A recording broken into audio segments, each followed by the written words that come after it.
Welcome to all. എല്ലാവർക്കും secret P S സിയിലേക്ക് സ്വാഗതം. അപ്പോൾ ഇന്ന് നമ്മൾ നോക്കാൻ പോകുന്നത് 8ാം ക്ലാസ്സിലെ പുതിയ SCERT ചാപ്റ്റേഴ്സാണ്. നമ്മൾ സയൻസ് ഓൾറെഡി എടുത്തിട്ടുണ്ടായിരുന്നു ഒരു ചാപ്റ്റർ. ഇന്ന് നമ്മൾ നോക്കാൻ പോകുന്നത് സോഷ്യൽ സയൻസ് ആണ്. ഒന്നാമത്തെ ചാപ്റ്ററിൻ്റെ പേര് അധിനിവേശവും ചെറുത്തുനിൽപ്പുകളും എന്നാണ് ചാപ്റ്ററിൻ്റെ പേര് കേട്ടോ. കേരള ചരിത്രവുമായി ബന്ധപ്പെട്ട് കൂടുതൽ ചോദ്യങ്ങൾ നമുക്ക് ഈ ഒരു ചാപ്റ്ററിൽ നിന്നും പ്രതീക്ഷിക്കാം കേട്ടോ. അപ്പോൾ നമുക്ക് ക്ലാസ്സിലേക്ക് പോകാം. അതുപോലെ തന്നെ നമ്മുടെ ചാനലിൽ SCERT ക്ലാസ്സുകളും പ്രീവിയസ് ക്വസ്റ്റ്യൻ പേപ്പർ റിവിഷനൊക്കെ ചെയ്യുന്നുണ്ട്. ക്ലാസ്സുകൾ ഉപകാരപ്രദമാവാണെന്നുണ്ടെങ്കിൽ സപ്പോർട്ട് ചെയ്യാം കേട്ടോ. നമുക്ക് ക്ലാസ്സിലേക്ക് പോകാം. ഫസ്റ്റ് എന്താണ് തുടക്കത്തിൽ പറഞ്ഞിരിക്കുന്നത്? ഇംഗ്ലീഷ് ഈസ്റ്റ് ഇന്ത്യ കമ്പനി അതിൻ്റെ ആദ്യത്തെ കപ്പൽ വ്യൂഹം ഈസ്റ്റ് ഇൻഡീസിലേക്ക് അയക്കുന്നത് 1601 ഏപ്രിലിൽ ആയിരുന്നു. 18 മാസങ്ങൾക്ക് ശേഷം അസ്ലെൻഷൻ, ഡ്രാഗൺ, ഹെക്ടർ, സൂസൻ എന്നീ 4 കപ്പലുകൾ സുമാത്രയിൽ നിന്നും ജാവയിൽ നിന്നും കുരുമുളകും മറ്റു ഉൽപ്പന്നങ്ങളുമായി മടങ്ങിയെത്തി. ഈ വിജയത്തെ തുടർന്ന് ഇതേ കപ്പലുകൾ ലണ്ടനിൽ നിന്ന് 1604 മാർച്ചിൽ 2ാം ദൗത്യം ആരംഭിച്ചു. മടക്കി യാത്രയിൽ ഹെക്ടറും സൂസനും ആദ്യം പുറപ്പെട്ടു. പക്ഷേ സൂസൻ കടലിൽ വെച്ച് തകർന്നു. പിന്നാലെ വന്ന അസെൻഷനും ഡ്രാഗണും ഹെക്ടറിനെ രക്ഷിക്കുമ്പോഴേക്കും കടലിൽ നടക്കുകയായിരുന്ന ആ കപ്പലിലെ മിക്ക നാവികരും മരണപ്പെട്ടിരുന്നു. 1606 മെയ് മാസത്തിൽ കുരുമുളകും ഗ്രാമ്പും ചാലിക്കയും നിറച്ച കപ്പലുകൾ ഇംഗ്ലണ്ടിലെത്തി. കമ്പനിയുടെ ലാഭം മുടക്കുമുതലിൻ്റെ 95% ഇപ്പോൾ ഇവിടെ എന്താ പറഞ്ഞത്? English East India company India ഉൾപ്പെടെയുള്ള പല പ്രദേശങ്ങളിലും വ്യാപാര ബന്ധം സ്ഥാപിച്ചു എന്നാണ് നമുക്കിതിൽ നിന്ന് മനസ്സിലാകുന്നത്. അതായത് ആദ്യം 1601 ഏപ്രിലാണ് ആദ്യമായിട്ട് കപ്പൽ കടന്നു പോകുന്നത് അല്ലേ. ആദ്യത്തെ കപ്പലുകൾ എന്ന് പറയുന്നത് അതിനുശേഷം 18 മാസങ്ങൾക്ക് ശേഷം 4 കപ്പലുകളാണ് പോയിട്ടുണ്ടായിരുന്നത്. അസെൻഷനും ഡ്രാഗണും ഹെക്ടറും സൂസനും എന്നീ 4 കപ്പലുകൾ പോയി. പക്ഷേ എന്ത് സംഭവിക്കണം? അപ്പോൾ അവർ കുരുമുളകായിട്ടൊക്കെ മടങ്ങിയെത്തിയിട്ടുണ്ടായിരുന്നു. രണ്ടാമത്തെ ദൗത്യത്തിന് പോയപ്പോൾ ഹെക്ടറും സൂസനും പോയിട്ടുണ്ടായിരുന്നുവെങ്കിലും സൂസൻ എന്ത് സംഭവിച്ചു? കടലിൽ വെച്ച് തകർന്നു. അങ്ങനെ പിന്നീട് വന്ന അസെൻഷനും ഡ്രാഗണും ഹെക്ടറിനെ രക്ഷിക്കുമ്പോഴേക്ക് വന്ന് സംഭവിക്കുകയാണ്. നാവികരെല്ലാവരും അതിൽ മരണപ്പെടാണ് ചെയ്തത്. അങ്ങനെ 1606 മെയ്യിലെ അവസാനം കുരുമുളകും ഗ്രാമ്പൊക്കെ ജാതിക്ക് നിറച്ച കപ്പലുകൾ ഇംഗ്ലണ്ടിലെത്തിയിട്ടുണ്ടായിരുന്നു. ആ സമയത്ത് കമ്പനിയുടെ ലാഭം എന്ന് പറയുന്നത് മുടക്കുമുതലിൻ്റെ 95% ഇന്ത്യ ഉൾപ്പെടെയുള്ള കിഴക്കൻ പ്രദേശങ്ങളിലേക്ക് ഈസ്റ്റ് ഇൻഡീസ് വ്യാപാര ബന്ധത്തിനായി ഇംഗ്ലണ്ടിൽ സ്ഥാപിച്ച് പിൽക്കാലത്ത് ഇന്ത്യ അടക്കി ഭരിച്ച ഇംഗ്ലീഷ് ഈസ്റ്റ് ഇന്ത്യ കമ്പനിയുടെ ആദ്യ വ്യാപാര പരിശ്രമങ്ങളുടെ വിവരണം വായിച്ചുവല്ലോ. അപ്പോൾ ആദ്യത്തെ ഇംഗ്ലീഷ് ഈസ്റ്റ് ഇന്ത്യ കമ്പനിയുടെ ആദ്യത്തെ വ്യാപാര പരിശ്രമങ്ങളുടെ വിവരണമാണ് നമ്മൾ കണ്ടത് അല്ലേ. എങ്ങനെയാണ് പോയിരുന്നും എത്ര കപ്പലുകൾ പോയിട്ടുണ്ടായിരുന്നത് നമ്മളതിൽ കണ്ടു. ഇത്രയും ബുദ്ധിമുട്ടേറിയ വ്യാപാരത്തിന് ഇംഗ്ലീഷ് ഈസ്റ്റ് ഇന്ത്യ കമ്പനിയെ പ്രേരിപ്പിച്ചതെന്ന് നമുക്ക് പരിശോധിക്കാം. അപ്പോൾ എന്ത് കാരണമായിരിക്കും ഇംഗ്ലീഷ് ഈസ്റ്റ് ഇന്ത്യ കമ്പനി ഇത്രയ്ക്കും പരിശ്രമിച്ചിട്ടില്ലേ? നാവികരൊക്കെ മരണപ്പെട്ടിട്ടുണ്ടായിരുന്നു. അപ്പോൾ ഇത്രയ്ക്കും ബുദ്ധിമുട്ടോട് കൂടിയിട്ട് ഇവർ അവിടേക്ക് എത്തുവാനായിട്ടുള്ള കാരണം എന്തായിരുന്നു എന്നാണ് പറയുന്നത്. പ്രാചീന കാലം മുതൽ യൂറോപ്യർക്ക് ലോകത്തിൻ്റെ ഇതര ഭാഗങ്ങളുമായി വ്യാപാര ബന്ധമുണ്ടായിരുന്നു. ഇതിൽ ഏഷ്യയും ഉൾപ്പെട്ടിരുന്നു. ഈ ബന്ധങ്ങൾ 15ാം നൂറ്റാണ്ടിൻ്റെ അവസാനത്തോടെ യൂറോപ്പിൽ നിന്ന് കിഴക്കുദിശയിലേക്കുള്ള ഒരു സമുദ്രപാത കണ്ടെത്തുന്നതിലേക്ക് നയിച്ചു. അപ്പോൾ എന്താ പറയുന്നത്? ആദ്യം മുതൽ തന്നെ യൂറോപ്യർക്ക് ലോകത്തിൻ്റെ പല ഭാഗങ്ങളുമായിട്ട് വ്യാപാര ബന്ധമുണ്ടായിരുന്നു. അതിൽ നമ്മുടെ ഏഷ്യയും അതിൽ ഉൾപ്പെട്ടിട്ടുണ്ടായിരുന്നു. അങ്ങനെ 15ാം നൂറ്റാണ്ടിൻ്റെ അവസാനത്തോടെ എന്ത് സംഭവിക്കുകയാണ്? സമുദ്രപാത കണ്ടുപിടിക്കുകയാണ്. അതിന് കാരണമായ പ്രധാന ഘടകങ്ങൾ ഏതൊക്കെയാണ്? യൂറോപ്യർ കപ്പൽ നിർമ്മാണത്തിലും കപ്പൽ യാത്രയിലും കൈവരിച്ച സാങ്കേതിക പുരോഗതി, ഭൂമിശാസ്ത്ര പരിജ്ഞാനത്തുണ്ടായ വളർച്ച, ദിശ കണ്ടെത്താൻ സഹായിക്കുന്ന കോമ്പസ്, ഭൂപട നിർമ്മാണം എന്നിവയിലുണ്ടായ പുരോഗതി, പുതിയ പ്രദേശങ്ങളുടെയും അവിടുത്തെ സമ്പത്തിനെയും കുറിച്ച് സഞ്ചാരികളുടെ യാത്രാ വിവരണങ്ങൾ പകർന്ന അറിവ്, യൂറോപ്പിൽ കുരുമുളകടക്കമുള്ള ഏഷ്യൻ ഉൽപ്പന്നങ്ങൾക്ക് ഉണ്ടായിരുന്ന കച്ചവട സാധ്യത, തുർക്കികൾ കോൺസ്റ്റാന്റിനോപ്പിൾ പിടിച്ചടക്കിയത് എന്നിവയെല്ലാം എന്തായിരുന്നു? ഇവർ കടൽ മാർഗം സമുദ്രപാത കണ്ടുപിടിക്കുന്നതിനുള്ള പ്രധാന കാരണങ്ങളായിരുന്നു. എന്തൊക്കെയാണ് പറഞ്ഞത്? യൂറോപ്യർ കപ്പൽ നിർമ്മാണത്തിലും കപ്പൽ യാത്രയിലൊക്കെ നല്ല സാങ്കേതിക പുരോഗതി ഉണ്ടായിരുന്നു. അത് കാരണമാണ് അവർ സമുദ്രപാത കണ്ടുപിടിക്കുന്നതിന് കാരണമായത് ഒന്നാമത്തെ കാര്യം. അതുപോലെ തന്നെ ഭൂമിശാസ്ത്ര പരിജ്ഞാനത്തിലുണ്ടായ വളർച്ച, ദിശ കണ്ടെത്താൻ സഹായിക്കുന്ന കോമ്പസ്, ഭൂപട നിർമ്മാണക്കാർക്ക് ഉണ്ടായിരുന്നു. ഈ ഇംഗ്ലീഷ് ഈസ്റ്റ് ഇന്ത്യ കമ്പനിക്കാർക്ക് ഉണ്ടായിരുന്നില്ല, യൂറോപ്യർക്ക് ഉണ്ടായിരുന്നു. അതുപോലെ തന്നെ പുതിയ പ്രദേശങ്ങളെയും അവിടുത്തെ സമ്പത്തിനെയും കുറിച്ചിട്ടുള്ള സഞ്ചാരികൾ വന്ന് പോയ കഥകളൊക്കെ പറയുമല്ലോ. അങ്ങനെ ആ യാത്രാ വിവരണത്തിലൂടെ അവിടുത്തെ എന്തൊക്കെ സംഭവങ്ങൾ ഉണ്ടെന്നുള്ളത് അറിവ്. അതുപോലെ തന്നെ യൂറോപ്പിൽ കുരുമുളകിനൊക്കെ നല്ല ഇതുണ്ടായിരുന്നു, നല്ല ഉൽപ്പന്നമായിരുന്നു. അതുപോലെ തന്നെ നല്ല കച്ചവട സാധ്യതയും കൂടി ഉണ്ടായിരുന്ന കാരണം എന്ത് സംഭവിച്ചു, കുരുമുളക് കൂടുതലായിട്ട് ഇവിടെ നിന്ന് കൊണ്ടുപോകാമല്ലോ അല്ലേ. അപ്പോൾ അങ്ങനെ അതും ആ ഒരു വഴിയും ആലോചിച്ചു. അതിനുശേഷം അതുപോലെ തന്നെ തുർക്കികൾ കോൺസ്റ്റാന്റിനോപ്പിൾ പിടിച്ചടക്കിയതൊക്കെ എന്താണ് പ്രധാന കാരണമായിരുന്നു. പോർച്ചുഗീസുകാരായിരുന്നു കടൽ മാർഗം ഇന്ത്യയിൽ എത്തിച്ചേർന്ന ആദ്യത്തെ യൂറോപ്യർ. അപ്പോൾ കടൽ മാർഗം ഇന്ത്യയിൽ എത്തിച്ചേർന്ന ആദ്യത്തെ യൂറോപ്യർ ആരാണ്? പോർച്ചുഗീസുകാരാണ്. കടൽ മാർഗം എന്ന് പഠിച്ചു വെക്കാം കേട്ടോ. അല്ലാന്നുണ്ടെങ്കിൽ അറബികളാണ് എത്തിച്ചേർന്നത്. പക്ഷെ നമുക്ക് പോയിന്റ് എന്താണ് അവിടെ? കടൽ മാർഗം ഇന്ത്യയിൽ എത്തിച്ചേർന്ന ആദ്യത്തെ യൂറോപ്യർ ആരാണ്? പോർച്ചുഗീസുകാരാണ്. ഇന്ത്യയിലെത്തിയ ആദ്യത്തെ പോർച്ചുഗീസുകാരൻ ആരാണ്? വാസ്കോ ഡ ഗാമയാണല്ലോ. വാസ്കോ ഡ ഗാമയാണ് കടൽ മാർഗം ഇന്ത്യയിലെത്തിയ ആദ്യത്തെ പോർച്ചുഗീസുകാരൻ. ആരാണ്? വാസ്കോ ഡ ഗാമയാണ്. ഈ കോൺസ്റ്റാന്റിനോപ്പിൾ എവിടെയാണ്? കോൺസ്റ്റാന്റിനോപ്പിളിൻ്റെ കേന്ദ്രം എന്ന് പറയുന്നത് യൂറോപ്പിനും ഏഷ്യയ്ക്കും ഇടയിലുള്ള ഒരു പ്രധാന കേന്ദ്രമായിരുന്നു കോൺസ്റ്റാന്റിനോപ്പിൾ. ഇതുവഴിയാണ് യൂറോപ്പും ഏഷ്യയും തമ്മിൽ കരമാർഗം വ്യാപാര ബന്ധത്തിൽ ഏർപ്പെട്ടിരുന്നത്. 1453 തുർക്കികൾ ഇവിടം പിടിച്ചടക്കുകയും ഇതുവഴിയുള്ള യൂറോപ്യരുടെ വ്യാപാരം തടയുകയും ചെയ്തു. തുടർന്ന് പുതിയ പാത കണ്ടെത്തുന്നതിന് യൂറോപ്യർ നിർബന്ധിതരായി. അപ്പോൾ എന്താ പറയുന്നത്? എന്താണ് അവിടെ നമ്മൾ കോൺസ്റ്റാന്റിനോപ്പിൾ ആര് പിടിച്ചെടുത്തു? തുർക്കികൾ പിടിച്ചടക്കിയത് ഇവർക്ക് പ്രധാന മാർഗം കണ്ടുപിടിക്കുന്നതിനുള്ള സമുദ്രമാർഗം കണ്ടുപിടിക്കുന്നതിനുള്ള പ്രധാന കാരണമായിരുന്നു എന്ന് പറഞ്ഞു. അപ്പോൾ അതിനുള്ള കാരണമാണ് പറയുന്നത് യൂറോപ്പിനും ഏഷ്യയ്ക്കും ഇടയിലുള്ള ഒരു പ്രധാന കേന്ദ്രമായിരുന്നു ഈ കോൺസ്റ്റാന്റിനോപ്പിൾ. ഇതുവഴിയാണ് യൂറോപ്പും ഏഷ്യയും തമ്മിലുള്ള കരമാർഗം വ്യാപാര ബന്ധത്തിൽ ഏർപ്പെട്ടിരുന്നത്. അങ്ങനെ 1453 തുർക്കികൾ ഇവിടെ പിടിച്ചെടുക്കാണ്. അപ്പോൾ ഇങ്ങനെ ഒരു സംഭവം ഉണ്ടായപ്പോൾ എന്ത് സംഭവിച്ചു? യൂറോപ്യന്മാരുടെ വ്യാപാരം തടഞ്ഞു. അപ്പോൾ അത് കാരണമാണ് ഒരു പുതിയ പാത കണ്ടുപിടിക്കുന്നതിന് കാരണമായതെന്നാണ് ഇവിടെ പറയുന്നത്. ഇനി വാസ്കോ ഡ ഗാമ ഇന്ത്യയിലേക്ക് എത്തിയ യാത്രയൊക്കെ പറയുന്നുണ്ട് കേട്ടോ. എങ്ങനെ ജസ്റ്റ് എവിടെ എങ്ങനെയാണ് എത്തിയെന്നൊക്കെ പറയുന്നുണ്ട്. ഓക്കെ. ഇനി പോർച്ചുഗീസുകാരുടെ ഇന്ത്യയിലേക്കുള്ള യാത്ര. 1498 കോഴിക്കോടിന് സമീപമുള്ള കാപ്പാട് എന്ന സ്ഥലത്താണ് വാസ്കോ ഡ ഗാമ എത്തിച്ചേർന്നത്. അപ്പോൾ വാസ്കോ ഡ ഗാമ എത്തിച്ചേർന്ന എവിടെയാണ്? കോഴിക്കോടുള്ള കാപ്പാടാണ് ആദ്യമായിട്ട് വാസ്കോ ഡ ഗാമ എത്തിച്ചേർന്നത്. ഏത് വർഷമാണ്? 1498 വാസ്കോ ഡ ഗാമ കോഴിക്കോടുള്ള കാപ്പാട് ആദ്യമായിട്ട് എത്തിച്ചേർന്നത്. അദ്ദേഹത്തിൻ്റെ വരവ് ഇന്ത്യയിലെ യൂറോപ്യൻ ആധിപത്യത്തിന് വഴി തുറന്നു. അക്കാലത്ത് കോഴിക്കോട് ഭരിച്ചിരുന്നത് ആരായിരുന്നു? സാമൂതിരി രാജവംശമായിരുന്നു. അറബികളായിരുന്നു കോഴിക്കോടുമായുള്ള വിദേശ വ്യാപാരം നിയന്ത്രിച്ചിരുന്നത്. അവരെ പുറത്താക്കി പോർച്ചുഗീസുകാർക്ക് വ്യാപാരാനുമതി നൽകണമെന്നുള്ള ഗാമയുടെ ആവശ്യം സാമൂതിരി അംഗീകരിച്ചില്ല. ഇതേ തുടർന്ന് ഗാമ കണ്ണൂരിലെ കോലത്തിരി രാജാവിൽ നിന്നും വ്യാപാരാനുമതി നേടിയെടുത്തു. കുരുമുളക് ഉൾപ്പെടെയുള്ള ഉൽപ്പന്നങ്ങൾ ശേഖരിച്ച് അദ്ദേഹം പോർച്ചുഗലിലേക്ക് മടങ്ങി. തൻ്റെ യാത്രയ്ക്ക് ചിലവായ തുകയുടെ 60 ഇരട്ടിയിലധികം മൂല്യമുള്ള ചരക്കുകളുമായാണ് ഗാമ ഇന്ത്യയിൽ നിന്നും മടങ്ങിയത്. അപ്പോൾ ഈ ഒരു ഭാഗം ഇമ്പോർട്ടൻ്റ് ആണല്ലോ. എത്രയാണ്? 60 ഇരട്ടിയിലധികം മൂല്യമുള്ള ചരക്കുകളുമായിട്ടാണ് ആര് മടങ്ങിയിട്ടുണ്ടായിരുന്നത്? ഗാമ മടങ്ങിയിട്ടുണ്ടായിരുന്നത് അവർ ചെലവഴിച്ചതിനേക്കാളും. അപ്പോൾ ഇവിടെ നിന്നാണ് നാം പറഞ്ഞത് ആദ്യമായിട്ട് പോർച്ചുഗീസുകാരാണ് കടൽ മാർഗം ഇന്ത്യയിൽ എത്തിയത്. ആദ്യമായി എത്തിയ പോർച്ചുഗീസുകാരൻ ചോദിക്കുകയാണെങ്കിൽ വാസ്കോ ഡ ഗാമയാണ്. 1498 കോഴിക്കോടുള്ള കാപ്പാട് എന്ന് പറയുന്ന സ്ഥലത്താണ് അദ്ദേഹം ഇറങ്ങുന്നത് അല്ലേ. പക്ഷേ അവിടെ ഭരിച്ചിരുന്ന ആരായിരുന്നു? സാമൂതിരി രാജവംശമായിരുന്നു. അപ്പോൾ ഈ സാമൂതിരി രാജവംശമായിരുന്നു അറബികളായിരുന്ന കോഴിക്കോടുമായുള്ള വിദേശ വ്യാപാരം നിയന്ത്രിച്ചിരുന്നമാരായിരുന്നു? ഈ സാമൂതിരി രാജവംശമായിരുന്നു. അറബികളും കോഴിക്കോടുമായിട്ടുള്ള വിദേശ വ്യാപാരം നിയന്ത്രിച്ചിട്ടുണ്ടായിരുന്നതും സാമൂതിരിമാരാണ്. അപ്പോൾ എന്ത് സംഭവിച്ചു? ഈ ഗാമയ്ക്ക് അവിടെ വ്യാപാരം നടത്തുവാനുള്ള അനുമതിയൊന്നും നൽകിയില്ല. അങ്ങനെ അദ്ദേഹം എവിടേക്ക് പോവാണ്? കോലത്തിരി രാജാവിൻ്റെ അടുത്തേക്ക് പോവാണ്. കണ്ണൂരിലെ കോലത്തിരി രാജാവിൻ്റെ അടുത്തേക്ക് പോകുകയാണ്.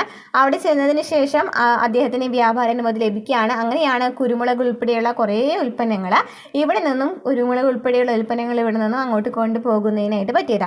അപ്പോൾ അദ്ദേഹം മുതൽ മടക്കിയതിൻ്റെ അദ്ദേഹം യാത്രയ്ക്ക് ചിലവായതിനേക്കാളും എത്ര ഇരട്ടിയാണ് പറയുന്നത്? 60 ഇരട്ടിയിലധികം മൂല്യമുള്ള ചരക്കുകളുമായിട്ടാണ് അങ്ങനെ അദ്ദേഹം ഇവിടെ നിന്ന് പോകുന്നത്. അതായിരുന്നു ഇവിടുത്തെ തുടക്കം എന്ന് പറയുന്നത്. ഇനി ചോദിക്കുന്ന ക്വസ്റ്റ്യൻ ആണ് ഗാമയുടെ കപ്പലുകൾ ഏതൊക്കെയാണ് ഗാമയുടെ കപ്പലുകൾ?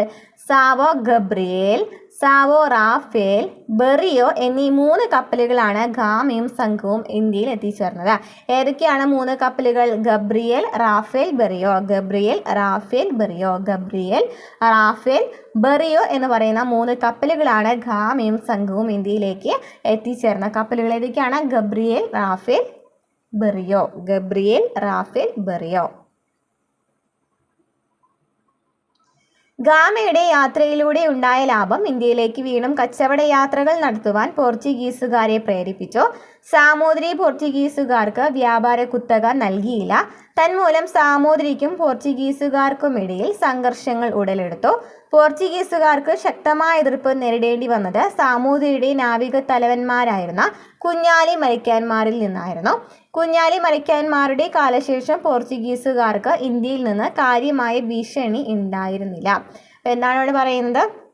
അങ്ങനെ അവർക്ക് 60 ഇരട്ടിയിലധികം ലാഭം ലഭിക്കുകയാണല്ലേ. അപ്പോൾ അവർക്ക് എന്ത് സംഭവിച്ചു? വീണ്ടും ഇന്ത്യയിലേക്ക് വരാനുള്ള പ്രേരണ വന്നു. അങ്ങനെ പക്ഷേ എന്താണ്, സാമൂതിരി ഒന്നും സമ്മതിച്ചിട്ടുണ്ടായിരുന്നില്ല. കാരണം സാമൂതിരി അറബികളുമായിട്ടായിരുന്നു കൂടുതൽ കച്ചവടം നടന്നിട്ടുണ്ടായിരുന്നത്. അപ്പോൾ ഇവരുമായിട്ടുള്ള ബന്ധത്തിന് ഇവർക്ക് താല്പര്യം ഉണ്ടായിരുന്നില്ല, സാമൂതിരിമാർക്ക് താല്പര്യം ഉണ്ടായിരുന്നില്ല.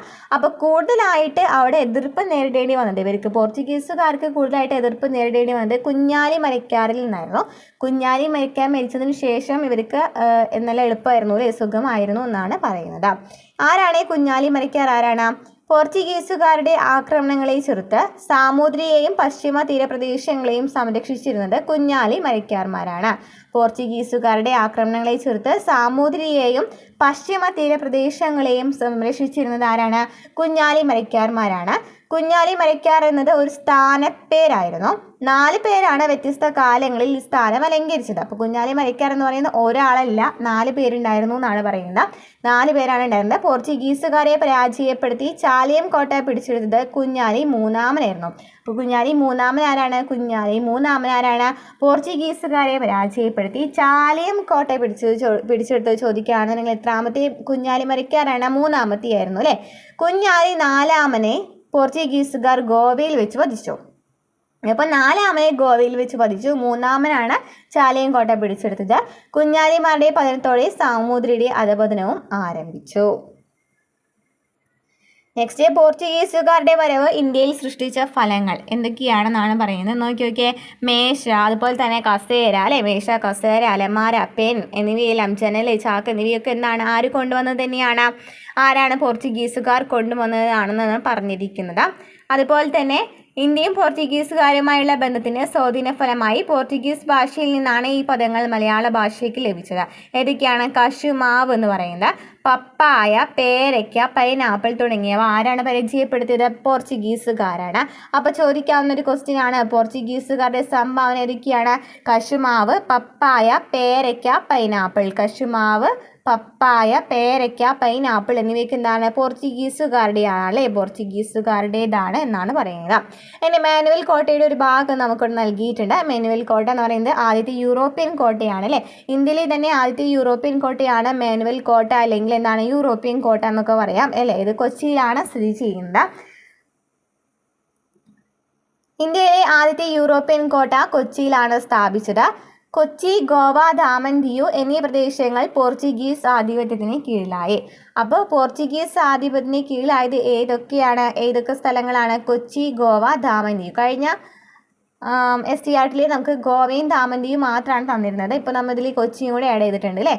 അപ്പോൾ കൊച്ചി, ഗോവ, ദാമൻ, ദിയു എന്നീ പ്രദേശങ്ങളാണ് പോർച്ചുഗീസ് ആധിപത്യത്തിന് കീഴിലായത്. ഇമ്പോർട്ടൻ്റ് ആണ്, പഠിച്ചു വയ്ക്കുക കേട്ടോ. അച്ചടി വിദ്യ പ്രചരിപ്പിച്ചു. ചവിട്ടുനാടകം, മാർഗംകളി തുടങ്ങിയ കലാരൂപങ്ങൾ പ്രചരിപ്പിച്ചു. യൂറോപ്യൻ ശൈലിയിലുള്ള കെട്ടിട നിർമ്മാണം ആരംഭിച്ചു. യൂറോപ്യൻ പടക്കോപ്പുകളും യുദ്ധമുറകളും അഭ്യസിപ്പിച്ചു. ക്രൈസ്തവ മതപഠന കേന്ദ്രങ്ങൾ ആരംഭിച്ചു. അപ്പോൾ പോർച്ചുഗീസുകാരുടെ സംഭാവനകൾ ഏതൊക്കെയാണ്? ഇന്ത്യയിലെ ആദ്യത്തെ യൂറോപ്യൻ കോട്ടയായ മാനുവൽ കോട്ട കൊച്ചിയിൽ സ്ഥാപിച്ചു. കൊച്ചി, ഗോവ, ദാമൻ, ദിയു എന്നീ പ്രദേശങ്ങൾ പോർച്ചുഗീസ് ആധിപത്യത്തിന് കീഴിലായി. അച്ചടി വിദ്യ പ്രചരിപ്പിച്ചു. ചവിട്ടുനാടകം, മാർഗംകളി തുടങ്ങിയ കലാരൂപങ്ങൾ പ്രചരിപ്പിച്ചു. യൂറോപ്യൻ ശൈലിയിലുള്ള കെട്ടിട നിർമ്മാണം ആരംഭിച്ചു. യൂറോപ്യൻ പടക്കോപ്പുകളും യുദ്ധമുറകളും അഭ്യസിപ്പിച്ചു. ക്രൈസ്തവ മതപഠന കേന്ദ്രങ്ങൾ ആരംഭിച്ചു. അപ്പോൾ ക്ലിയർ ആയില്ല, പോർച്ചുഗീസുകാരാണ് ആദ്യമായിട്ട് വന്നതെന്ന് പറഞ്ഞു. ഇനി നമ്മൾ നെക്സ്റ്റ് പഠിക്കാൻ പോകുന്നത്, നെക്സ്റ്റ് വന്നത് ആരായിരുന്നു? ഡച്ചുകാരായിരുന്നു. നോക്കാം. പോർച്ചുഗീസുകാരെ തുടർന്ന് ഇന്ത്യയിലേക്ക് എത്തിച്ചേർന്ന യൂറോപ്യർ ഹോളണ്ടിൽ നിന്നുള്ളവരായിരുന്നു. അപ്പോൾ നമുക്ക് അറിയാം SCERT ടെക്സ്റ്റ് ബുക്കുകളിൽ നിന്നും എപ്പോഴും ചോദിക്കുന്ന ക്വസ്റ്റ്യൻ ആണല്ലേ ഈ പോർച്ചുഗീസുകാരും ഡച്ചുകാരെയൊക്കെ കുറിച്ചിട്ട്. അതുപോലെ തന്നെ നമുക്കറിയാം പ്രീവിയസ് ക്വസ്റ്റ്യൻ പേപ്പർ എടുത്ത് നോക്കുകയാണെന്നുണ്ടെങ്കിൽ കേരളത്തിലേക്ക് യൂറോപ്യന്മാരുടെ വരവെന്ന് പറയുന്ന ഒരു ഭാഗം തന്നെ നമുക്കറിയാം നമ്മുടെ സിലബസിൽ എടുത്ത് പറയുന്നുണ്ട് അല്ലേ. അപ്പോൾ ആ ഒരു ഭാഗം PSC ചോദിക്കുന്ന 2025 PSC ചോദിച്ച ചോദ്യങ്ങൾ നമ്മൾ ഒരു ക്ലാസ് ചെയ്തിട്ടുണ്ടായിരുന്നു. അത് റിപ്പീറ്റഡ് ആയിട്ടുള്ള ക്വസ്റ്റ്യൻസ് ഒക്കെ നമുക്ക് അതിൽ കൂടെ നോക്കുകയാണെന്നുണ്ടെങ്കിൽ കാണാനായിട്ട് പറ്റും. ആ ക്ലാസ്സിൽ ലിങ്ക് ഞാൻ എന്തായാലും ഡിസ്ക്രിപ്ഷനിൽ കൊടുക്കുന്നതായിരിക്കും. ആ ക്ലാസ്സുകൾ എന്തായാലും പഠിച്ചിട്ട് പോകാം കേട്ടോ. ഇതുവരെ PSC ചോദിച്ച എല്ലാ ചോദ്യങ്ങളും ഉൾപ്പെടുത്തിയിട്ടാണ് നമ്മൾ ക്ലാസ്സുകൾ ചെയ്തിട്ടുണ്ടായിരുന്നത്. ഓക്കെ, അപ്പോൾ ഡച്ചുകാരെ കുറിച്ചാണ് നമ്മൾ നോക്കാൻ പോകുന്നത്. പോർച്ചുഗീസുകാരെ തുടർന്ന് ഇന്ത്യയിലേക്ക് എത്തിച്ചേർന്ന ഹോളണ്ടിൽ നിന്നുള്ളവരായിരുന്നു. യൂറോപ്യർ എവിടെ നിന്നുള്ളവരായിരുന്നു? ഹോളണ്ടിൽ നിന്നുള്ളവരായിരുന്നു, നെതർലാൻഡിൽ നിന്നുള്ളവരായിരുന്നു. ഡച്ചുകാർ എന്നാണ് ഇവർ അറിയപ്പെട്ടിരുന്നത്. അപ്പോൾ ഡച്ചുകാർ എവിടെ നിന്നാണ്? ഹോളണ്ടിൽ നിന്ന് വന്നിട്ടുള്ളവരായിരുന്നു. നാഗപട്ടണം, ബറോച്ച്, അഹമ്മദാബാദ്, ചിൻസുര എന്നിവയായിരുന്നു ഡച്ചുകാരുടെ ഇന്ത്യയിലെ പ്രധാന വാണിജ്യ കേന്ദ്രങ്ങൾ. അപ്പോൾ ഡച്ചുകാരുടെ ഇന്ത്യയിലെ പ്രധാന വാണിജ്യ കേന്ദ്രങ്ങൾ ഏതൊക്കെയാണ്? നാഗപട്ടണം, ബറോച്ച്, അഹമ്മദാബാദ്, ചിൻസുര. നാഗപട്ടണം, ബറോച്ച്, അഹമ്മദാബാദ്, ചിൻസുര. നാഗപട്ടണം, ബറോച്ച്, അഹമ്മദാബാദ്, ചിൻസുര എന്നിവയായിരുന്നു ഡച്ചുകാരുടെ പ്രധാന വാണിജ്യ കേന്ദ്രങ്ങൾ. കച്ചവടാധിപത്യത്തിനുള്ള മത്സരത്തിൽ ഡച്ചുകാർ പോർച്ചുഗീസുകാരെ പരാജയപ്പെടുത്തി. അങ്ങനെ എന്ത് സംഭവിക്കുകയാണ്? പോർച്ചുഗീസുകാരെ പരാജയപ്പെടുത്തിയിട്ട് ഡച്ചുകാരുടെ ആധിപത്യം അവിടെ നടക്കുകയാണ്. ഇനി കുളച്ചൽ യുദ്ധം, ബാറ്റിൽ ഓഫ് കൊളാച്ചിൽ എന്ന് പറയുന്നില്ലേ, കുളച്ചൽ യുദ്ധം നടക്കുന്നതെന്നാണ് 1741 കുളച്ചൽ യുദ്ധം നടന്നത്. എപ്പോഴും ചോദിക്കുന്ന ഒരു ക്വസ്റ്റ്യൻ ആണ്. 1741 കുളച്ചൽ യുദ്ധം നടന്നത് കന്യാകുമാരിക്കടുത്തുള്ള കുളച്ചിൽ വെച്ച് തിരുവിതാംകൂർ ഭരണാധികാരിയായിരുന്ന മാർത്താണ്ഡവർമ്മയും ഡച്ചുകാരും തമ്മിൽ ഏറ്റുമുട്ടി. ഈ യുദ്ധത്തിൽ പരാജയപ്പെട്ടതോടെ ഡച്ചുകാർക്ക് ഇന്ത്യയിലെ ആധിപത്യം നഷ്ടപ്പെട്ടു. ഒരു യൂറോപ്യൻ ശക്തി ഇന്ത്യൻ ഭരണാധികാരിയോട് പരാജയപ്പെട്ട ആദ്യത്തെ യുദ്ധമായിരുന്നു ഈ കുളച്ചൽ യുദ്ധം. അപ്പോൾ ആരൊക്കെ തമ്മിലായിരുന്നു? മാർത്താണ്ഡവർമ്മയും ഡച്ചുകാരും തമ്മിൽ നടന്ന യുദ്ധമാണ് കുളച്ചൽ യുദ്ധം. 1741 ഈ കുളച്ചൽ യുദ്ധം നടന്നത്. ഒരു യൂറോപ്യൻ ശക്തി ഇന്ത്യൻ ഭരണാധികാരിയോട് പരാജയപ്പെട്ട ആദ്യത്തെ യുദ്ധം ചോദിക്കുകയാണെങ്കിൽ ഇത് തന്നെയാണ്? കുളച്ചൽ യുദ്ധം തന്നെയാണ് എന്ന് പഠിച്ചു വയ്ക്കാം. അപ്പോൾ കുളച്ചൽ യുദ്ധം സ്മാരകമൊക്കെ നമുക്ക് തന്നിട്ടുണ്ട് ഈ പിക്ചറിൽ. Next Hortus Malabaricus. ആരുടെ സംഭാവനയാണ്? ഡച്ചുകാരുടെ സംഭാവനയാണ് ഹോർത്തൂസ് മലബാറിക്കസ്. ഡച്ചുകാരുമായുള്ള ബന്ധത്തിൻ്റെ ഏറ്റവും വലിയ സംഭാവന ഹോർത്തൂസ് മലബാറിക്കസ് എന്ന കൃതിയാണ്. കേരളത്തിലെ 742 ഔഷധ സസ്യങ്ങളെക്കുറിച്ചുള്ള വിവരങ്ങൾ ഈ ഗ്രന്ഥത്തിൽ പ്രതിപാദിച്ചിട്ടുണ്ട്. 742 ഔഷധ സസ്യങ്ങളെക്കുറിച്ചിട്ടാണ് ഈ ഹോർത്തൂസ് മലബാറിക്കസിൽ പ്രതിപാദിച്ചിരിക്കുന്നത്. ഡച്ച് ഗവർണറായിരുന്ന ഹെൻറിക് വാൻ റീഡ് ആണ് ഈ കൃതിയുടെ രചനയ്ക്ക് നേതൃത്വം നൽകിയത്. ചോദിക്കാട്ടോ, വാൻ റീഡ് ആണ് ഹോർത്തൂസ് മലബാറിക്കസ് എന്ന് പറയുന്ന കൃതിക്ക് നേതൃത്വം നൽകിയത് രചനയ്ക്ക് കേട്ടോ. ഈ രചനയ്ക്ക് അദ്ദേഹത്തെ സഹായിച്ചത് E.T. അച്യുതൻ എന്ന മലയാളി വൈദ്യനായിരുന്നു. അപ്പുഭട്ട്, രംഗഭട്ട്, വിനായക ഭട്ട് എന്നിവരും രചനയിൽ പങ്കാളികളായി. മലയാള അക്ഷരങ്ങൾ അച്ചടിയിൽ പതിഞ്ഞ ആദ്യത്തെ പുസ്തകം ഹോർത്തൂസ് മലബാറിക്കസ് ആണ്. മലയാള അക്ഷരങ്ങൾ അച്ചടിയിൽ പതിഞ്ഞ ആദ്യത്തെ പുസ്തകം ചോദിക്കുകയാണെങ്കിൽ ഇത് തന്നെയാണ്? ഹോർത്തൂസ് മലബാറിക്കസ് ആണ്. മലയാളം, ഇംഗ്ലീഷ് എന്നീ ഭാഷകളിലേക്ക് ഈ കൃതി വിവർത്തനം ചെയ്തത് ഡോക്ടർ KS മണിലാൽ ആണ്. അപ്പോൾ ചോദിച്ചിട്ടുണ്ട് കേട്ടോ, മലയാളം എന്താണ് ചോദിച്ചിട്ടുള്ളതെന്ന് വെച്ചാൽ KS മണിലാലിനെ കുറിച്ചിട്ട്. അതായത് ഹോർത്തൂസ് മലബാറിക്കസിൻ്റെ മലയാള എഴുതിയാരാണ്? Doctor KS മണിലാലാണ്. അതുപോലെ തന്നെ ഇത് വാൻ റീഡ് ആണല്ലേ, വാൻ റീഡ് ആണ് ഈ രചനയ്ക്ക് പ്രധാനമായിട്ടും നേതൃത്വം കൊടുത്തത്. ഡച്ച് ഗവർണറായിരുന്നു. അദ്ദേഹത്തെ സഹായിച്ചത് അപ്പുഭട്ട്, രംഗഭട്ട്, വിനായക ഭട്ട്, E.T. അച്യുതൻ എന്നിവരായിരുന്നു. 742 ഔഷധങ്ങളെ കുറിച്ചിട്ടാണ് ഹോർത്തൂസ് മലബാറിക്കസിൽ പറയുന്നത്. ഇവിടെ ഹോർത്തൂസ് മലബാറിക്കസിൻ്റെ കവർ ചിത്രം നമുക്ക് നൽകിയിട്ടുണ്ട്. ആരാണ് E.T. അച്യുതൻ? ആലപ്പുഴ ജില്ലയിലെ ചേർത്തല താലൂക്കിലെ കടക്കരപ്പള്ളി ഗ്രാമത്തിൽ ഒരു പാരമ്പര്യ വൈദ്യ കുടുംബത്തിൽ ജനിച്ച പ്രഗത്ഭനായ നാട്ടുവൈദ്യനായിരുന്നു E.T. അച്യുതൻ. അങ്ങനെ ഡച്ചുകാരുടെ വരവ് കഴിഞ്ഞതിന് ശേഷം വരുന്നത് ആരാണ്? ഫ്രഞ്ചുകാരാണ്. ഡച്ചുകാർ പരാജയപ്പെട്ടു എന്ന് നമ്മൾ പറഞ്ഞു അല്ലേ. ഡച്ചുകാർക്ക് ശേഷം ബ്രിട്ടീഷുകാരും പിന്നീട് ഫ്രഞ്ചുകാരും കച്ചവടത്തിനായിട്ട് ഇന്ത്യയിൽ എത്തിച്ചേർന്നു. അപ്പോൾ ഡച്ചുകാർക്ക് ശേഷം വന്നതാരായിരുന്നു? ബ്രിട്ടീഷുകാരായിരുന്നു. ബ്രിട്ടീഷുകാർക്ക് ശേഷമാണ് ഫ്രഞ്ചുകാർ വന്നത്. ആദ്യമായിട്ട് വന്നത് പോർച്ചുഗീസുകാരാണ്. അവസാനമായിട്ട് പോയതും ആര് തന്നെയാണ്? പോർച്ചുഗീസുകാർ തന്നെയാണ് കേട്ടോ. അപ്പോൾ ഫ്രഞ്ചുകാർ, ഡച്ചുകാർക്ക് ശേഷം ബ്രിട്ടീഷുകാരും പിന്നീട് ഫ്രഞ്ചുകാരും കച്ചവടത്തിനായി ഇന്ത്യയിൽ എത്തിച്ചേർന്നു. ദക്ഷിണേന്ത്യയിൽ ആധിപത്യത്തിനായി ബ്രിട്ടീഷുകാരും ഫ്രഞ്ചുകാരും തമ്മിൽ നടന്ന യുദ്ധങ്ങളായിരുന്നു കർണാട്ടിക് യുദ്ധങ്ങൾ എന്ന് പറയുന്നത്. അപ്പോൾ കർണാട്ടിക് യുദ്ധങ്ങൾ വെച്ച് എന്താണ്? ബ്രിട്ടീഷുകാരും ഫ്രഞ്ചുകാരും തമ്മിൽ നടന്ന യുദ്ധമാണ് എന്തെന്ന് പറയുന്നത് കർണാട്ടിക് യുദ്ധങ്ങൾ എന്ന് പറയുന്നത്. ഈ യുദ്ധത്തിൽ ബ്രിട്ടീഷുകാർക്കായിരുന്നു അന്തിമ വിജയം. തൽഫലമായി ഫ്രഞ്ചുകാരുടെ ആധിപത്യം പോണ്ടിച്ചേരി, യാനം, കാരയ്ക്കൽ, മാഹി എന്നീ പ്രദേശങ്ങളിൽ മാത്രമായി ചുരുങ്ങി. അപ്പോൾ ഫ്രഞ്ചുകാരുടെ സ്ഥലങ്ങൾ ചോദിക്കാറുണ്ടല്ലോ. പോണ്ടിച്ചേരി അല്ലെങ്കിൽ പുതുച്ചേരി, മാഹി, കാരയ്ക്കൽ, യാനം എന്നീ പ്രദേശങ്ങളാണ് ആരുടേത്? ഫ്രഞ്ചുകാരുടെ അധിനിവേശ പ്രദേശങ്ങൾ എന്ന് പറയുന്നത്. ഓക്കെ, നമുക്ക് പിക്ചറിൽ നൽകിയിട്ടുണ്ട്. ദാമൻ, ദിയു, ഗോവ, കൊച്ചി എന്നിവ എന്താണ്? പോർച്ചുഗീസുകാരുടെ അധിനിവേശ പ്രദേശങ്ങളാണ്. ഡച്ചുകാരുടെ നമ്മൾ പറഞ്ഞു അഹമ്മദാബാദ്, ബറോച്ച്, ചിൻസുര, നാഗപട്ടണം ചോദിക്കാറുണ്ട് കേട്ടോ. നമുക്ക് ഈ ഒരു ഭാഗം SCRT പുതിയതായിട്ട് വന്നാണ്. അഹമ്മദാബാദ്, ബറോച്ച്, ചിൻസുര, നാഗപട്ടണം ഇല്ലായിരുന്നു എന്ന് തോന്നുന്നുണ്ട്, അതും നൽകിയിട്ടുണ്ടായിരുന്നില്ല. അപ്പോൾ അഹമ്മദാബാദ്, ബറോച്ച്, ചിൻസുര, നാഗപട്ടണം എന്നിവ ആരുടേതാണ്? ഡച്ചുകാരുടേതാണ്. അതുപോലെ തന്നെ ഫ്രഞ്ചുകാരുടേതാണ് യാനം, പോണ്ടിച്ചേരി, കാരയ്ക്കൽ, മാഹി എന്ന് പറയുന്നത് ആരുടേതാണ്? ഫ്രഞ്ചുകാരുടേതാണ് എന്നും പഠിച്ചു വയ്ക്കാം. അഹമ്മദാബാദ്, ബറോച്ച്, ചിൻസുര, നാഗപട്ടണം പഠിച്ചു വയ്ക്കാൻ ഇമ്പോർട്ടൻ്റ് ആണ്. ഇത് പുതിയൊരു SCRT ഭാഗമായ കാരണമാണ് എടുത്തെടുത്ത് പറയുന്നത് കേട്ടോ. അഹമ്മദാബാദ്, ബറോച്ച്, ചിൻസുര, നാഗപട്ടണം എന്നിവയാണ് ഡച്ചുകാരുടെ പ്രധാന അധിനിവേശ പ്രദേശങ്ങൾ എന്ന് പറയുന്നത്. എന്നാൽ ഗോവ, ദാമൻ, ദിയു, കൊച്ചി എന്നിവരുടേതാണ്? പോർച്ചുഗീസുകാരുടേതാണ്. അതുപോലെ തന്നെ യാനം, മാഹി, പോണ്ടിച്ചേരി, കാരയ്ക്കൽ എന്ന് പറയുന്നത് ആരുടേതാണ്? ഫ്രഞ്ചുകാരുടേതാണെന്നും പഠിച്ചു വയ്ക്കാം. കർണാട്ടിക് യുദ്ധങ്ങൾ. ഇന്ത്യയിൽ ഫ്രഞ്ചുകാരും ബ്രിട്ടീഷുകാരും തമ്മിലുണ്ടായ യുദ്ധങ്ങളെയാണ് കർണാട്ടിക് യുദ്ധങ്ങൾ എന്നറിയപ്പെടുന്നത്. ഇന്നത്തെ തമിഴ്നാടിൻ്റെ ഭൂരിപക്ഷ പ്രദേശങ്ങളും ആന്ധ്രാപ്രദേശിൻ്റെ തെക്കൻ തീരപ്രദേശങ്ങളും ഉൾപ്പെടുന്ന മേഖലയാണ് കർണാട്ടിക് എന്ന് പറയുന്നത്. ഇന്ത്യയുടെ ഏതൊക്കെ ഭാഗങ്ങളാണ് കർണാട്ടിക് പ്രദേശങ്ങൾ എന്ന് പറയുന്നത്?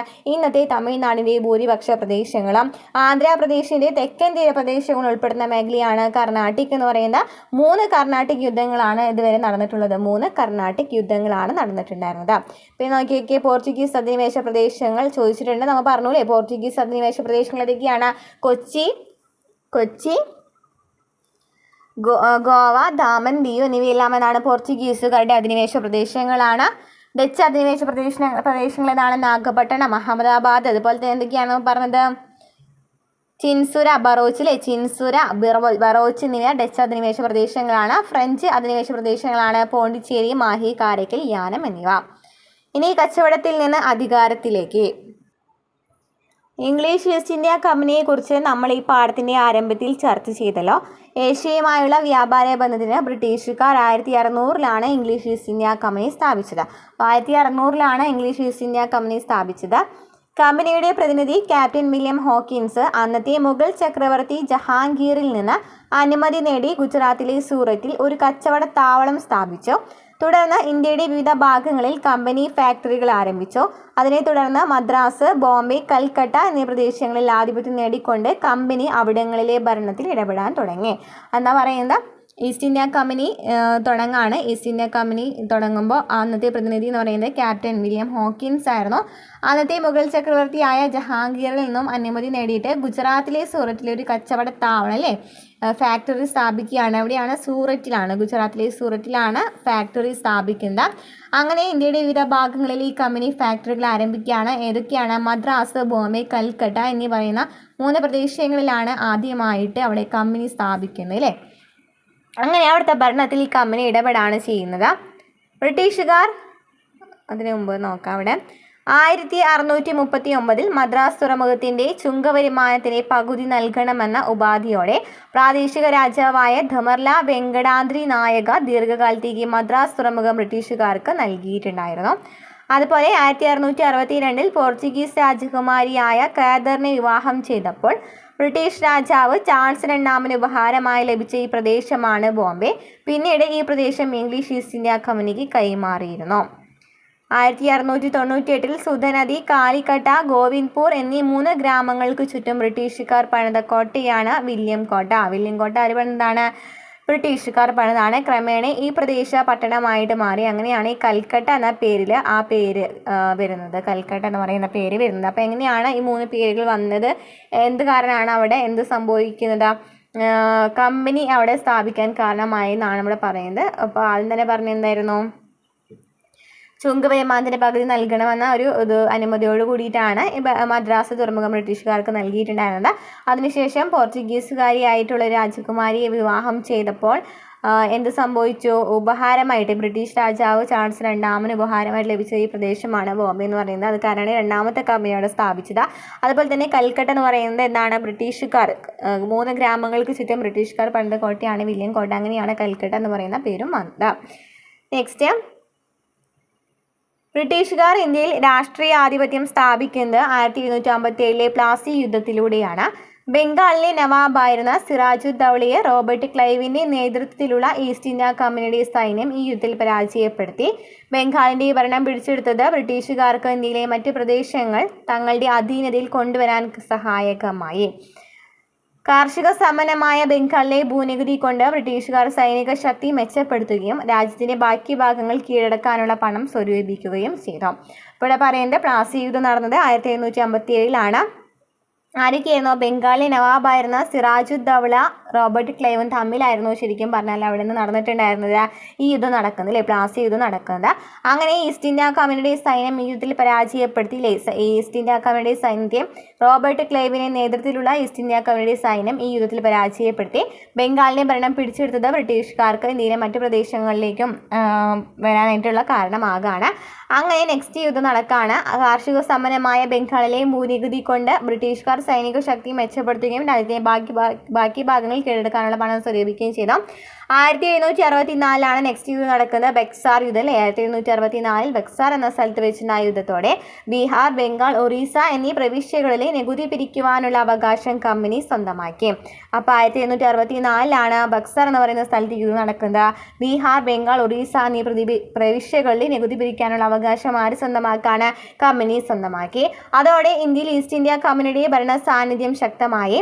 മുഗൾ ഭരണാധികാരിയായിരുന്ന ഷാ ആലം രണ്ടാമൻ, ഔദിലെ നവാബായിരുന്ന ഷുജുദ്ദൗള, ബംഗാളിലെ നവാബായിരുന്ന മീർ കാസിം എന്നിവരുടെ സംയുക്ത സൈന്യത്തെയാണ് ബ്രിട്ടീഷുകാർ യുദ്ധത്തിൽ പരാജയപ്പെടുത്തിയത്. അപ്പോൾ 1764 ബക്സാർ യുദ്ധത്തിൽ പങ്കെടുത്തത് ആരൊക്കെയായിരുന്നു? ഷാ ആല രണ്ടാമൻ, ഷുജുദ്ദൗള, അതുപോലെ തന്നെ മീർ കാസിം എന്നിവരായിരുന്നു ഉണ്ടായിരുന്നെന്ന് പഠിച്ചു വയ്ക്കാം. എനിക്ക് 2000 പട്ടാളക്കാരെ അയച്ചു തരിക, ഞാൻ ഇന്ത്യയെ പിടിച്ചെടുക്കാമെന്ന് പറഞ്ഞ ആരാണ്? റോബർട്ട് ക്ലൈവ് ആണ്. റോബർട്ട് ക്ലൈവ് എന്ന് പറഞ്ഞത് എനിക്ക് 2000 പട്ടാളക്കാരെ അയച്ചു തരിക, ഞാൻ ഇന്ത്യയെ പിടിച്ചെടുക്കാം എന്ന് പറഞ്ഞു. എന്തുകൊണ്ടായിരിക്കും അദ്ദേഹം ഇപ്രകാരം അഭിപ്രായപ്പെട്ടത്? ഇന്ത്യൻ നാട്ടുരാജ്യങ്ങളിലെ അനൈക്യം, ബ്രിട്ടീഷുകാരുടെ മെച്ചപ്പെട്ട സൈനിക സാങ്കേതിക വിദ്യ എന്നിവയൊക്കെ കാരണമാണ് അദ്ദേഹം ഇങ്ങനെ ഒരു വാക്യം പറഞ്ഞിട്ടുണ്ടായിരുന്നത്. ഇനി നാട്ടുരാജ്യങ്ങളും കമ്പനിയും. ഇന്ത്യയിലെ നാട്ടുരാജ്യങ്ങളെ യുദ്ധങ്ങളിലൂടെയും നയതന്ത്രത്തിലൂടെയുമാണ് ബ്രിട്ടീഷുകാർ കീഴ്പ്പെടുത്തിയത്. അപ്പോൾ ബ്രിട്ടീഷുകാർ എങ്ങനെയാണ് ഇന്ത്യയിലെ നാട്ടുരാജ്യങ്ങളെ കീഴ്പ്പെടുത്തിയിട്ടുണ്ടായിരുന്നത്? യുദ്ധങ്ങളിലൂടെയും നയതന്ത്രത്തിലൂടെയുമാണ് ബ്രിട്ടീഷുകാർ കീഴ്പ്പെടുത്തിയത്. ദക്ഷിണേന്ത്യയിലെ നാട്ടുരാജ്യമായിരുന്ന മൈസൂരും ഇംഗ്ലീഷ് ഈസ്റ്റ് ഇന്ത്യ കമ്പനിയും തമ്മിൽ നടന്ന യുദ്ധങ്ങളാണ് ആംഗ്ലോ മൈസൂർ യുദ്ധങ്ങൾ എന്ന് പറയുന്നത്. അപ്പോൾ ഈ ആംഗ്ലോ മൈസൂർ യുദ്ധങ്ങൾ എന്ന് വെച്ചാൽ എന്താണ്? ദക്ഷിണേന്ത്യയിലെ നാട്ടുരാജ്യമായിരുന്ന മൈസൂരും ഇംഗ്ലീഷ് ഈസ്റ്റ് ഇന്ത്യ കമ്പനിയും തമ്മിൽ നടന്ന യുദ്ധങ്ങളാണ് ആംഗ്ലോ മൈസൂർ യുദ്ധങ്ങൾ എന്ന് പറയുന്നത്. മൈസൂർ ഭരണാധികാരിയായിരുന്ന ഹൈദരാലിയും മകൻ ടിപ്പു സുൽത്താനുമാണ് മൈസൂർ സേനയെ നയിച്ചത്. ആരൊക്കെയാണ്? മൈസൂർ ഭരണാധികാരിയായിരുന്ന ഹൈദരാലി, മകൻ ടിപ്പു സുൽത്താനുമാണ് മൈസൂർ സേനയെ നയിച്ചത്. 4 തവണ കമ്പനി സൈന്യവും മൈസൂർ സുൽത്താൻമാരും തമ്മിൽ ഏറ്റുമുട്ടി. 4 തവണയാണ് ഈ കമ്പനിയും മൈസൂർ സുൽത്താൻമാരും തമ്മിൽ ഏറ്റുമുട്ടുന്നത്.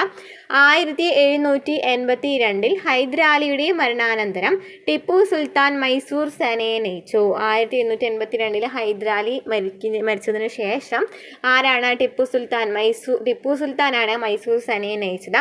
1799 4ാം മൈസൂർ യുദ്ധത്തിൽ കമ്പനി സൈന്യം ടിപ്പു സുൽത്താനെ വധിച്ചതോടെ മൈസൂർ ബ്രിട്ടീഷുകാരുടെ അധീനതയിലായി.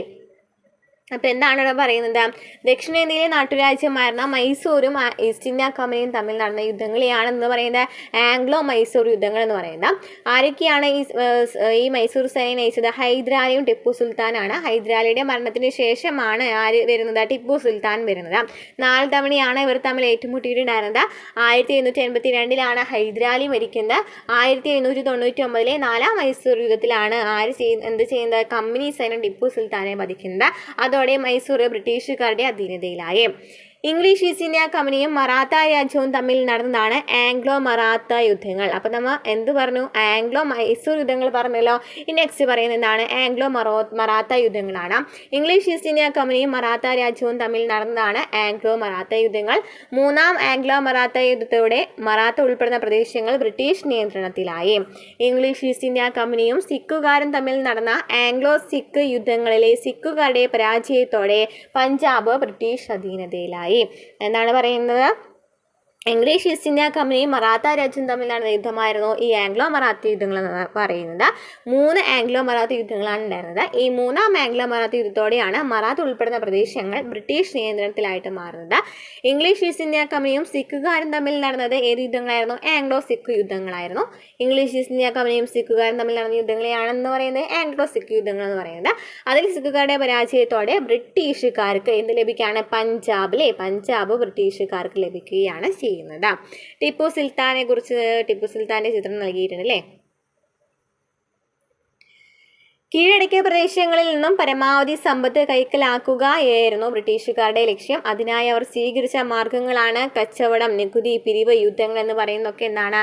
കീഴടക്കിയ പ്രദേശങ്ങളിൽ നിന്നും പരമാവധി സമ്പത്ത് കൈക്കലാക്കുക എന്ന ഉദ്ദേശത്തോടെ ബ്രിട്ടീഷ് ഇറക്കിയിട്ടുള്ള കുറച്ച് മാർഗങ്ങളായിരുന്നു ഈ കച്ചവടം, നികുതി പിരിവ്, യുദ്ധങ്ങൾ എന്നിവ. ഇനി ബ്രിട്ടീഷുകാർ നടപ്പിലാക്കിയ നികുതി നിയമങ്ങൾ നമുക്ക് തന്നിട്ടുണ്ട്, ഇമ്പോർട്ടൻ്റ് ആണ്, പഠിച്ചു വയ്ക്കാം കേട്ടോ. ഓക്കെ. ശാശ്വത ഭൂനികുതി വ്യവസ്ഥ ആദ്യമാണ്. ശാശ്വത ഭൂനികുതി വ്യവസ്ഥ എന്നാണ് നിലവിൽ വന്നത്? 1793 ശാശ്വത ഭൂനികുതി വ്യവസ്ഥ നിലവിൽ വന്നത്. നടപ്പിലാക്കിയ പ്രദേശങ്ങളാണ് ബംഗാൾ, ബീഹാർ, ഒറീസ എന്നീ പ്രദേശങ്ങൾ. ഏതൊക്കെയാണ്? ബംഗാൾ, ബീഹാർ, ഒറീസ എന്നീ പ്രദേശങ്ങളാണ് ശാശ്വത ഭൂനികുതി വ്യവസ്ഥ നടപ്പിലാക്കിയ പ്രദേശങ്ങൾ. നടപ്പിലാക്കിയ വ്യക്തി ആരാണ്? കോൺവാലിസ് പ്രഭുവാണ്. റിപ്പീറ്റഡ് ക്വസ്റ്റ്യൻ ആണ്, PSCയിലെ റിപ്പീറ്റഡ് ക്വസ്റ്റ്യൻ ആണ്. ശാശ്വത ഭൂനികുതി വ്യവസ്ഥ നടപ്പിലാക്കിയത് ആരാണ്? കോൺവാലിസ് പ്രഭുവാണ്. സവിശേഷതകൾ എന്തായിരുന്നു? ഭൂവുടമകളായിരുന്ന സെമീന്ദാർമാർ ബ്രിട്ടീഷുകാർക്ക് വേണ്ടി ഉയർന്ന നിരക്കിൽ നികുതി പിരിച്ചു. അവിടെ സെമീന്ദാർമാരാണ് അവിടെ എന്ത് സംഭവിക്കുന്നത്? നികുതി പിരിക്കുന്നത്. വിളവിലുള്ള ഏറ്റക്കുറച്ചിലുകൾ പരിഗണിക്കാതെ നിശ്ചിത തുക കർഷകർ നിർബന്ധമായ നികുതിയായിട്ട് നൽകണമായിരുന്നു. അതായത് വിളവ് കുറഞ്ഞാലും കൂടിയാലും എന്ത് ചെയ്യണം? ഒരു തുക നൽകിയിട്ടുണ്ട്, ആ തുക എന്തായാലും കർഷകർ കൊടുക്കണമായിരുന്നു എന്നാണ് പറയുന്നത്. അപ്പോൾ ശാശ്വത ഭൂനികുതി വ്യവസ്ഥ നിലവിൽ വന്ന് എവിടേക്കാണ്? ബംഗാൾ, ബീഹാർ, ഒറീസയിലേക്കാണ്. കോൺവാലിസ് പ്രഭു ആണ് ഇത് നടപ്പിലാക്കിയത്. അതിലൂടെ സെമീന്ദാർമാരാണ് ഈ പണല്ലേ സെമീന്ദാർമാരാണ് ഉയർന്ന നിരക്കിൽ നികുതി പിരിച്ചിട്ടുണ്ടായിരുന്നത്. വിളവ് കുറഞ്ഞാലും വിളവ് കൂടിയാലും എന്ത് ചെയ്യണം? ഇവർക്ക് കറക്റ്റായിട്ടുള്ള നികുതി നൽകണമായിരുന്നു.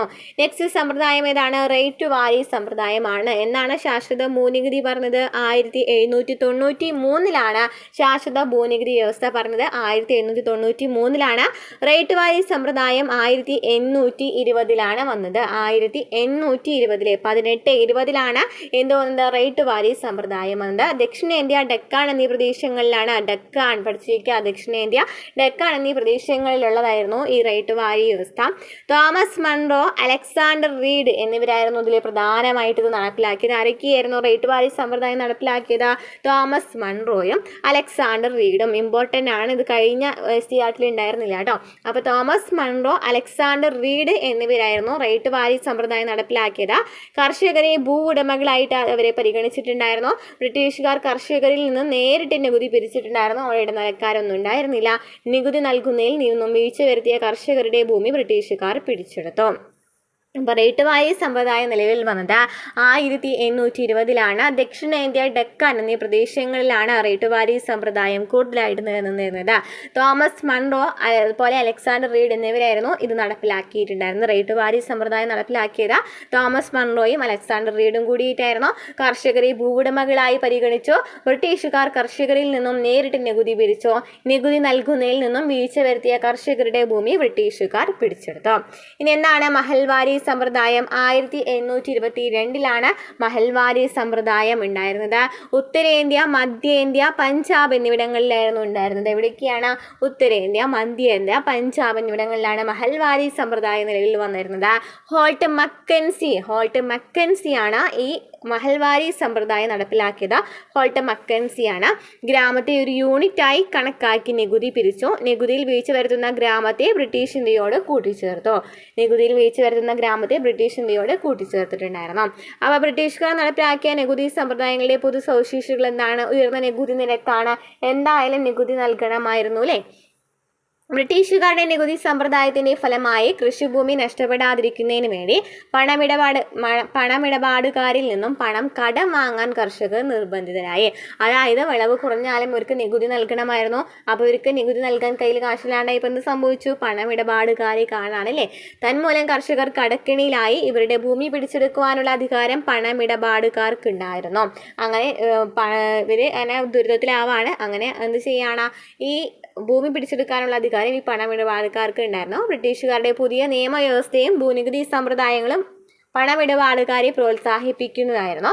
ഭക്ഷ്യവിളകൾക്ക് പകരം ബ്രിട്ടീഷുകാർക്ക് ആവശ്യമായ നീലം, പരുത്തി തുടങ്ങിയ നാണ്യവിളകൾ കൃഷി ചെയ്യാൻ ബ്രിട്ടീഷുകാർ കർഷകരെ നിർബന്ധിച്ചു.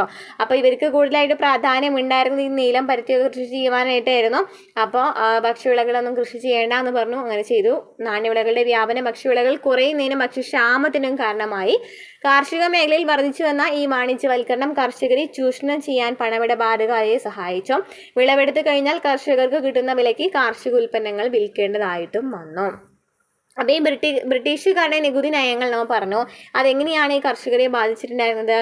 ഉയർന്ന നിരക്കിലുള്ള നികുതി അടയ്ക്കാൻ കർഷകർ ബുദ്ധിമുട്ടി. വെള്ളപ്പൊക്കമോ വരൾച്ചയോ മൂലം കൃഷിനാശം സംഭവിച്ചാലും അവിടെ എന്ത് സംഭവിച്ചില്ല? നികുതി ഇളവ് ലഭിച്ചിട്ടുണ്ടായിരുന്നില്ല. അതായത് നികുതി കറക്റ്റ് നൽകണമായിരുന്നു. അവിടെ എന്ത് സംഭവിച്ചാലും, എന്ത് മഹാമാരി സംഭവിച്ചാലും എന്ത് നൽകണമായിരുന്നു? നികുതി നൽകണമായിരുന്നു എന്ന് പറയുന്നു.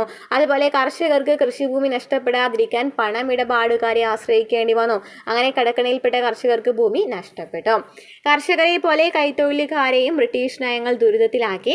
ബ്രിട്ടനിൽ നിന്നുള്ള യന്ത്രനിർമ്മിത ഉൽപ്പന്നങ്ങൾ ഇന്ത്യയിലേക്ക് ഇറക്കുമതി ചെയ്യപ്പെട്ടു. അവയുമായുള്ള മത്സരം മൂലം കൈത്തൊഴിലുകാരുടെ ഉൽപ്പന്നങ്ങളായ പരുത്തി, പട്ട്, കമ്പിളി വസ്ത്രങ്ങൾ, മൺപാത്രം, തുകൽ, ഭക്ഷ്യ എണ്ണ തുടങ്ങിയവയുടെ വിപണി നഷ്ടപ്പെട്ടു. ഇത് കരകൗശല തൊഴിലിൽ ഏർപ്പെട്ടിരുന്നവരുടെ തൊഴിൽ നഷ്ടപ്പെടുന്നതിന് കാരണമായി. പലരും തങ്ങളുടെ പരമ്പരാഗത കൈത്തൊഴിലുകൾ ഉപേക്ഷിക്കാൻ നിർബന്ധിതരായി. അപ്പോൾ എന്താ പറയുന്നത്? കർഷകരെ പോലെ തന്നെ കർഷക തൊഴിലാളികാരെയും ഇത് പ്രധാനമായിട്ടും ബാധിച്ചിട്ടുണ്ടായിരുന്നു.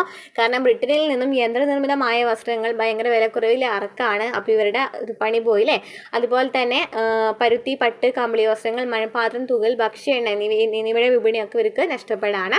ഇത് കരകൗശല തൊഴിൽ ഏർപ്പെട്ടിരുന്നവർക്ക് തൊഴിൽ നഷ്ടപ്പെടാൻ കാരണമായിട്ടുണ്ടായിരുന്നു. അതും പഠിച്ചേക്കുക. കരകൗശല തൊഴിൽ, അതുപോലെ തന്നെ കൈത്തൊഴിലുകാർ, കർഷകർ എന്നിവർക്കൊക്കെ ആയിരുന്നു കൂടുതലായിട്ട് ദുരിതങ്ങൾ അനുഭവിച്ചിട്ടുണ്ടായിരുന്നെന്ന് പഠിച്ചേക്കാനുള്ള സ്റ്റേറ്റ്മെൻ്റ് ആയിട്ട് ചോദിച്ചിട്ടുള്ളതാണ്.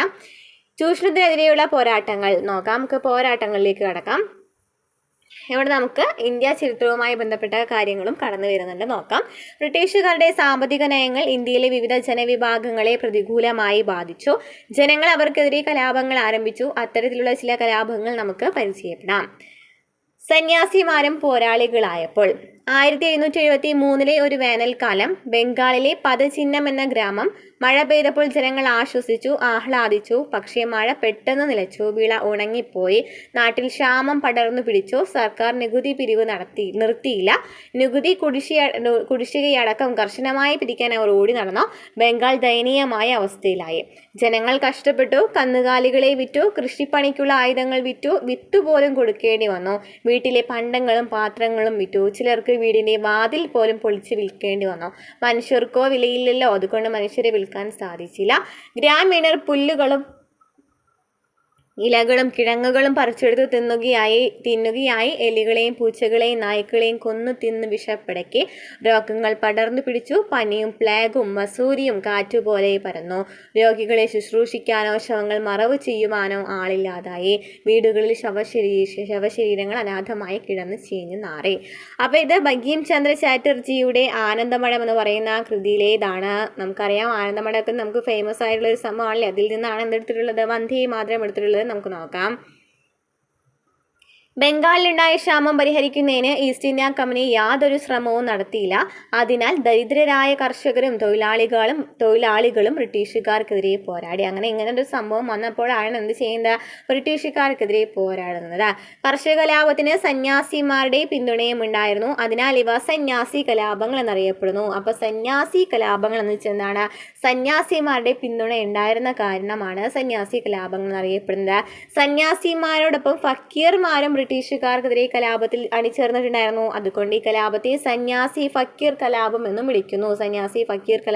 വിളിക്കുന്നു. ഭവാനി പഥക്, മജ്നു ഷാ എന്നിവരായിരുന്നു സന്യാസി ഫക്കീർ കലാപത്തിന് നേതൃത്വം നൽകിയത്. ആരൊക്കെയായിരുന്നു? ഭവാനി പഥക്, മജ്നു ഷാ എന്നിവരായിരുന്നു സന്യാസി ഫക്കീർ കലാപത്തിന് നേതൃത്വം നൽകിയത്. പുതിയ CRT പോയിന്റ് ആണ്.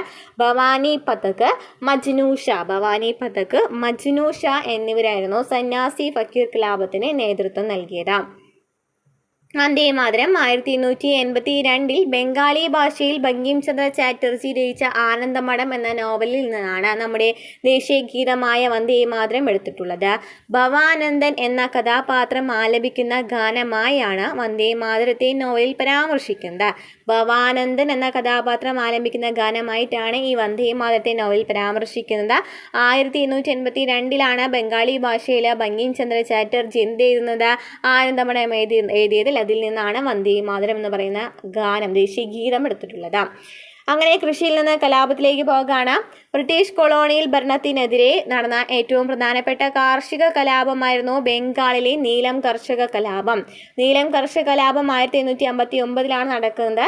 ബ്രിട്ടീഷ് കൊളോണിയൽ ഭരണത്തിനെതിരെ നടന്ന ഏറ്റവും പ്രധാനപ്പെട്ട കാർഷിക കലാപമാണ് ബംഗാളിലെ നീലം കലാപം.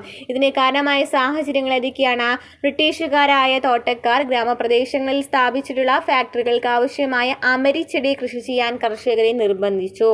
എന്ത് ചെയ്തു? അവിടെ നീലം ആവശ്യമാണല്ലേ, അപ്പം അതിന് വേണ്ടിയിട്ട് അമരിച്ചെടി കൃഷി ചെയ്യാൻ പറയാണ്. അമരിച്ചെടിയിൽ നിന്ന് ഉൽപ്പാദിപ്പിക്കുന്ന നീലം ബ്രിട്ടീഷുകാർക്ക് മാത്രമേ വിൽക്കാൻ കഴിയുമായിരുന്നുള്ളൂ.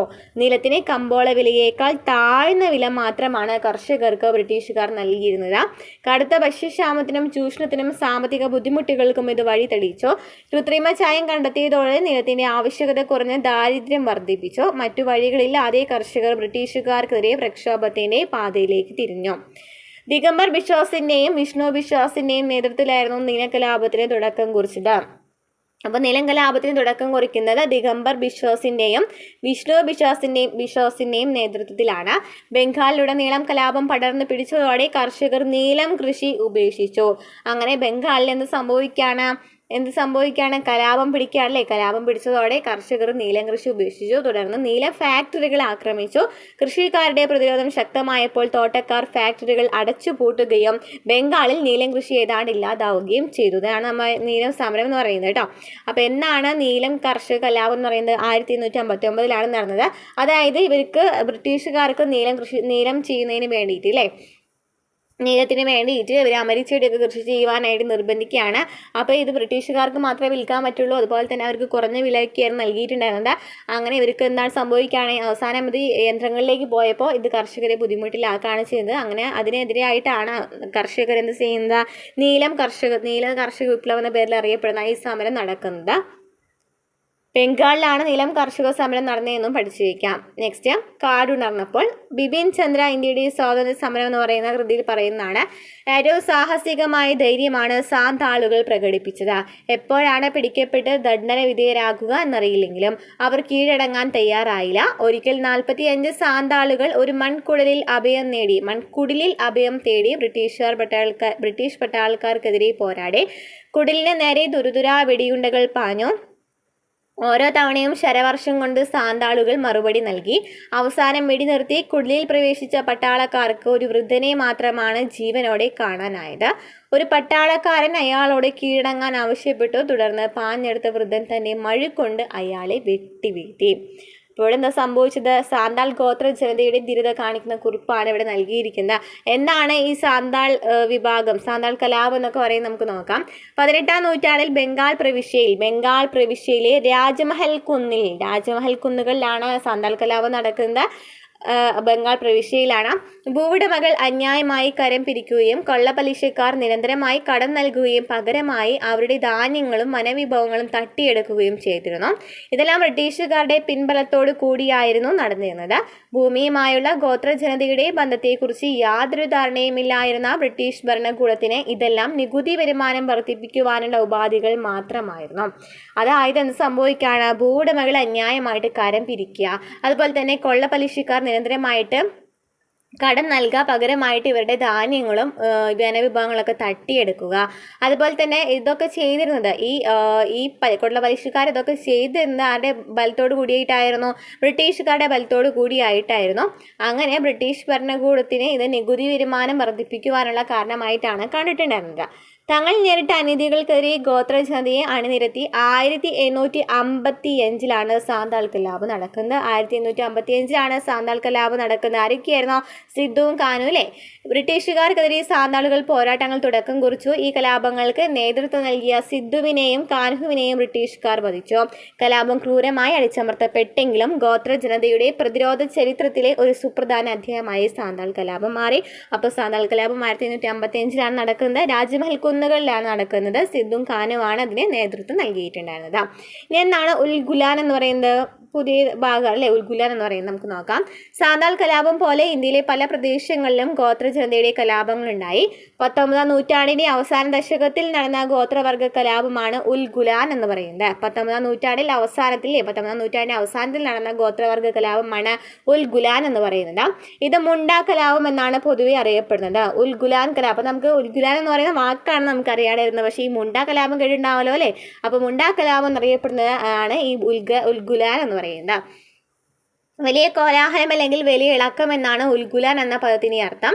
ഇന്നത്തെ ജാർഖണ്ഡിലെ മുണ്ട ഗോത്ര വിഭാഗങ്ങളുടെ ജനവാസ മേഖലകളിൽ ബ്രിട്ടീഷ് കൊളോണിയൽ ഭരണത്തെ തകർത്ത് മുണ്ട രാജ് സ്ഥാപിക്കാൻ ശ്രമിച്ച ബിർസ മുണ്ടയാണ് കലാപത്തിന് നേതൃത്വം നൽകിയത്. അപ്പോൾ മുണ്ട കലാപത്തിന് നേതൃത്വം നൽകിയത് ബിർസ മുണ്ടയാണ്. അതുപോലെ തന്നെ പഠിച്ചു വയ്ക്കുക, ഉൽഗുലാൻ എന്ന് പറയുന്ന ഒരു കലാപമാണ് ഇതിൻ്റെ പേരിട്ട. ഉൽഗുലാൻ എന്ന് പറയുന്നതാണ് ഈ കലാപത്തിൻ്റെ പേര്. ഈ കലാപത്തിൻ്റെ കാരണങ്ങൾ പരിശോധിക്കാം. ബ്രിട്ടീഷ് കൊളോണിയൽ ചൂഷണവും ഭൂമി പിടിച്ചെടുക്കലും, പണമിടപാടുകാരുടെയും വ്യാപാരികളുടെയും സാമ്പത്തിക ചൂഷണം എന്നിവയൊക്കെ എന്നാണ് ഈ കലാപത്തിന് കാരണമായിട്ടുണ്ടായിരുന്നു.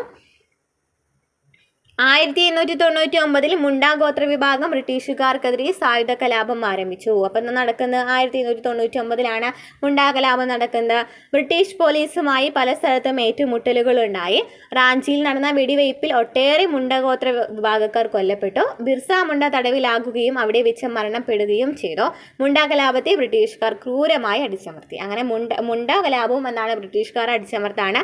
റാഞ്ചിയിലാണ് ബിർസ മുണ്ടയുടെ നേതൃത്വത്തിൽ ഈ മുണ്ട കലാപം നടന്നതെന്നും പഠിച്ചു വയ്ക്കുക. റാഞ്ചിയിലാണ് നടന്നത്. 1899 നടന്നതെന്നും പഠിച്ചു വയ്ക്കുക. കുറിച്യ കലാപം, ബഹാരിയ കലാപം, കോൾ പ്രക്ഷോഭം, ഭീൽ കലാപം, ഗാസി കലാപം തുടങ്ങിയവ ബ്രിട്ടീഷുകാർക്കെതിരെ ഇന്ത്യയുടെ വിവിധ ഭാഗങ്ങളിൽ നടന്ന ചില ഗോത്ര കലാപങ്ങളായിരുന്നു. അപ്പോൾ ഏതൊക്കെയായിരുന്നു വേറെ ഗോത്ര കലാപങ്ങൾ? കുറിച്യ കലാപം, ബഹാരിയ കലാപം, കോൾ പ്രക്ഷോഭം, ഭീൽ കലാപം, ഗാസി കലാപം ഒക്കെ എന്താണ് ചില ഗോത്ര കലാപങ്ങളാണ്. ഈ ബിർസ മുണ്ടയെ കുറിച്ച് നമുക്ക് നോക്കാം. ബിർസ മുണ്ടയുടെ ജന്മദിനമായ നവംബർ 15 ജൻജാതീയ ഗൗരവ് ദിവസ്, ഗോത്രാഭിമാന ദിനമായി 2021 മുതൽ ഇന്ത്യയിൽ ആചരിക്കുന്നുണ്ട്. പഠിച്ചു വയ്ക്കാട്ടെ, പുതിയൊരു പോയിന്റാണ്. നവംബർ 15 ജൻജാതീയ ഗൗരവ് ദിവസ്. ജൻജാതീയ ഗൗരവ് ദിവസ് എന്നാണ് നവംബർ 15. ഇന്ത്യൻ പാർലമെന്റിൽ ഛായാചിത്രം സ്ഥാപിച്ച് ആദരിക്കപ്പെട്ടിട്ടുള്ള ഏക ഗോത്ര ജനതയുടെ നേതാവാണ് ബിർസ മുണ്ട. ഇന്ത്യയുടെ പാർലമെന്റിലെ ബിർസ മുണ്ടയെ കേന്ദ്ര കഥാപാത്രമാക്കി ഇക്ബാൽ ദുറാനി രചിച്ച കൃതിയാണ് ഗാന്ധി സേ പെഹ്ലെ ഗാന്ധി. ഗാന്ധി സേ പെഹ്ലെ ഗാന്ധി ആരുടേതാണ്? ഇക്ബാൽ ദുറാനിയുടേതാണ്. ബിർസ മുണ്ടയെ കഥാപാത്രമാക്കിയിട്ടാണ് ഇത് അവതരിപ്പിച്ചിട്ടുണ്ടായിരുന്നത്. ബിർസ മുണ്ടയെ കേന്ദ്ര കഥാപാത്രമാക്കി മഹാശ്വേത ദേവി രചിച്ച കൃതിയാണ് ആരണ്യർ അധികാർ. ആരണ്യർ അധികാർ ആരുടേതാണ്? മഹാശ്വേത ദേവിയുടേതാണ്. അപ്പോൾ രണ്ട് കൃതിയും പഠിച്ചു വയ്ക്കുക. ഗാന്ധി സേ പെഹ്ലെ ഗാന്ധി, ഇക്ബാൽ ദുറാനി ബിർസ മുണ്ടയെ കുറിച്ച് പറഞ്ഞതാണ്. അതുപോലെ തന്നെ മഹാശ്വേത ദേവി രചിച്ചതാണ് ആരണ്യർ അധികാർ എന്ന് പറയുന്നത്, അതും ബിർസ മുണ്ടയെ കുറിച്ചാണ്. തിരുനെൽവേലിയിലെ പാഞ്ചാലം കുറിച്ചിയിലെ പോളിഗർ ആയിരുന്നു വീരപാണ്ഡ്യ കട്ടബൊമ്മനും. അതുപോലെ തന്നെ അതിന് മുമ്പ് പോളിഗറിനെ കുറിച്ച് പറയുന്നുണ്ട് അല്ലേ? നമുക്ക് നോക്കാം. പോരാട്ടത്തിന്റെ ഗർജനം. ബ്രിട്ടീഷുകാരുടെ നയങ്ങൾ തമിഴ്നാട്ടിലെ സൈനിക തലവന്മാരായ പോളിഗർമാരെയും ബാധിച്ചു. പോളിഗർ എന്ന് വെച്ചാലായിരുന്നു പാളയം അഥവാ സൈനിക താവളം എന്നർത്ഥം വരുന്ന പാളയക്കാർ എന്ന തമിഴ് പദത്തിൽ നിന്നാണ് പോളിഗർ എന്ന ഇംഗ്ലീഷ് പദം ഉണ്ടായത്. തിരുനെൽവേലിയിലെ പാഞ്ചാലം കുറിച്ചിയിലെ പോളിഗർ ആയിരുന്ന വീരപാണ്ഡ്യ കട്ടബൊമ്മനും ശിവഗംഗയിലെ പോളിഗർമാരായിരുന്ന മരുതപാണ്ഡ്യ സഹോദരന്മാരും ബ്രിട്ടീഷുകാർക്കെതിരെയുള്ള പോരാട്ടത്തിൽ സുപ്രധാന പങ്കുവഹിച്ചന്മാരായിരുന്നു. അപ്പം എന്താണ് പറയുന്നത്? പോളിഗർ എന്ന് വെച്ചാൽ ആരൊക്കെയാണ്? ഈ പോളിഗർ കലാപത്തിലുണ്ടായിരുന്ന ആരൊക്കെയായിരുന്നു? വീരപാണ്ഡ്യ കട്ടബൊമ്മൻ, അതുപോലെ മരുതപാണ്ഡ്യ സഹോദരന്മാർ. ജനങ്ങളുടെ സംരക്ഷകൻ എന്ന നിലയിൽ ജനങ്ങളുമായി നല്ല ബന്ധമായിരുന്നു ഈ കട്ടബൊമ്മമാർക്ക് ഉണ്ടായിരുന്നത്. ജനങ്ങളിൽ നിന്നുള്ള നികുതി പിരിവും പോളിഗറുടെ ചുമതലയുമായിരുന്നു. പാഞ്ചാലം കുറിച്ചിയിലെ ഭരണാധികാരി ബ്രിട്ടീഷുകാർക്ക് കീഴടങ്ങിയെങ്കിലും കട്ടബൊമ്മൻ അതിന് തയ്യാറായില്ല. നിലവിലുള്ള നികുതി വർദ്ധിപ്പിച്ച് ബ്രിട്ടീഷുകാർ ജനങ്ങളെ കൂടുതൽ ബുദ്ധിമുട്ടിച്ചു. നികുതി പിരിവിനെ ചോദ്യം ചെയ്തതായിരുന്നു കട്ടബൊമ്മനെ ബ്രിട്ടീഷുകാരുടെ ശത്രുവാക്കിയത്. കട്ടബൊമ്മനും ശിവഗംഗയിലെ പോളിഗർമാരെന്ന മരുത് പാണ്ഡ്യ സഹോദരന്മാരും ബ്രിട്ടീഷുകാർക്കെതിരെ പോരാടി വീരമൃത്യു വരിച്ചു. അപ്പോൾ വീരപാണ്ഡ്യ കട്ടബൊമ്മനും അതുപോലെ തന്നെ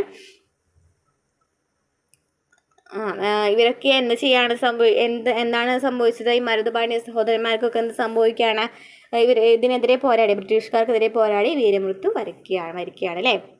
ഇനി നമുക്ക് വെല്ലൂർ കലാപ സ്മാരകം എന്നാ നോക്കാം. വെല്ലൂർ കലാപ സ്മാരകം ഇമ്പോർട്ടൻ്റ് ആണ് കേട്ടോ, ചോദിക്കാറുണ്ട്.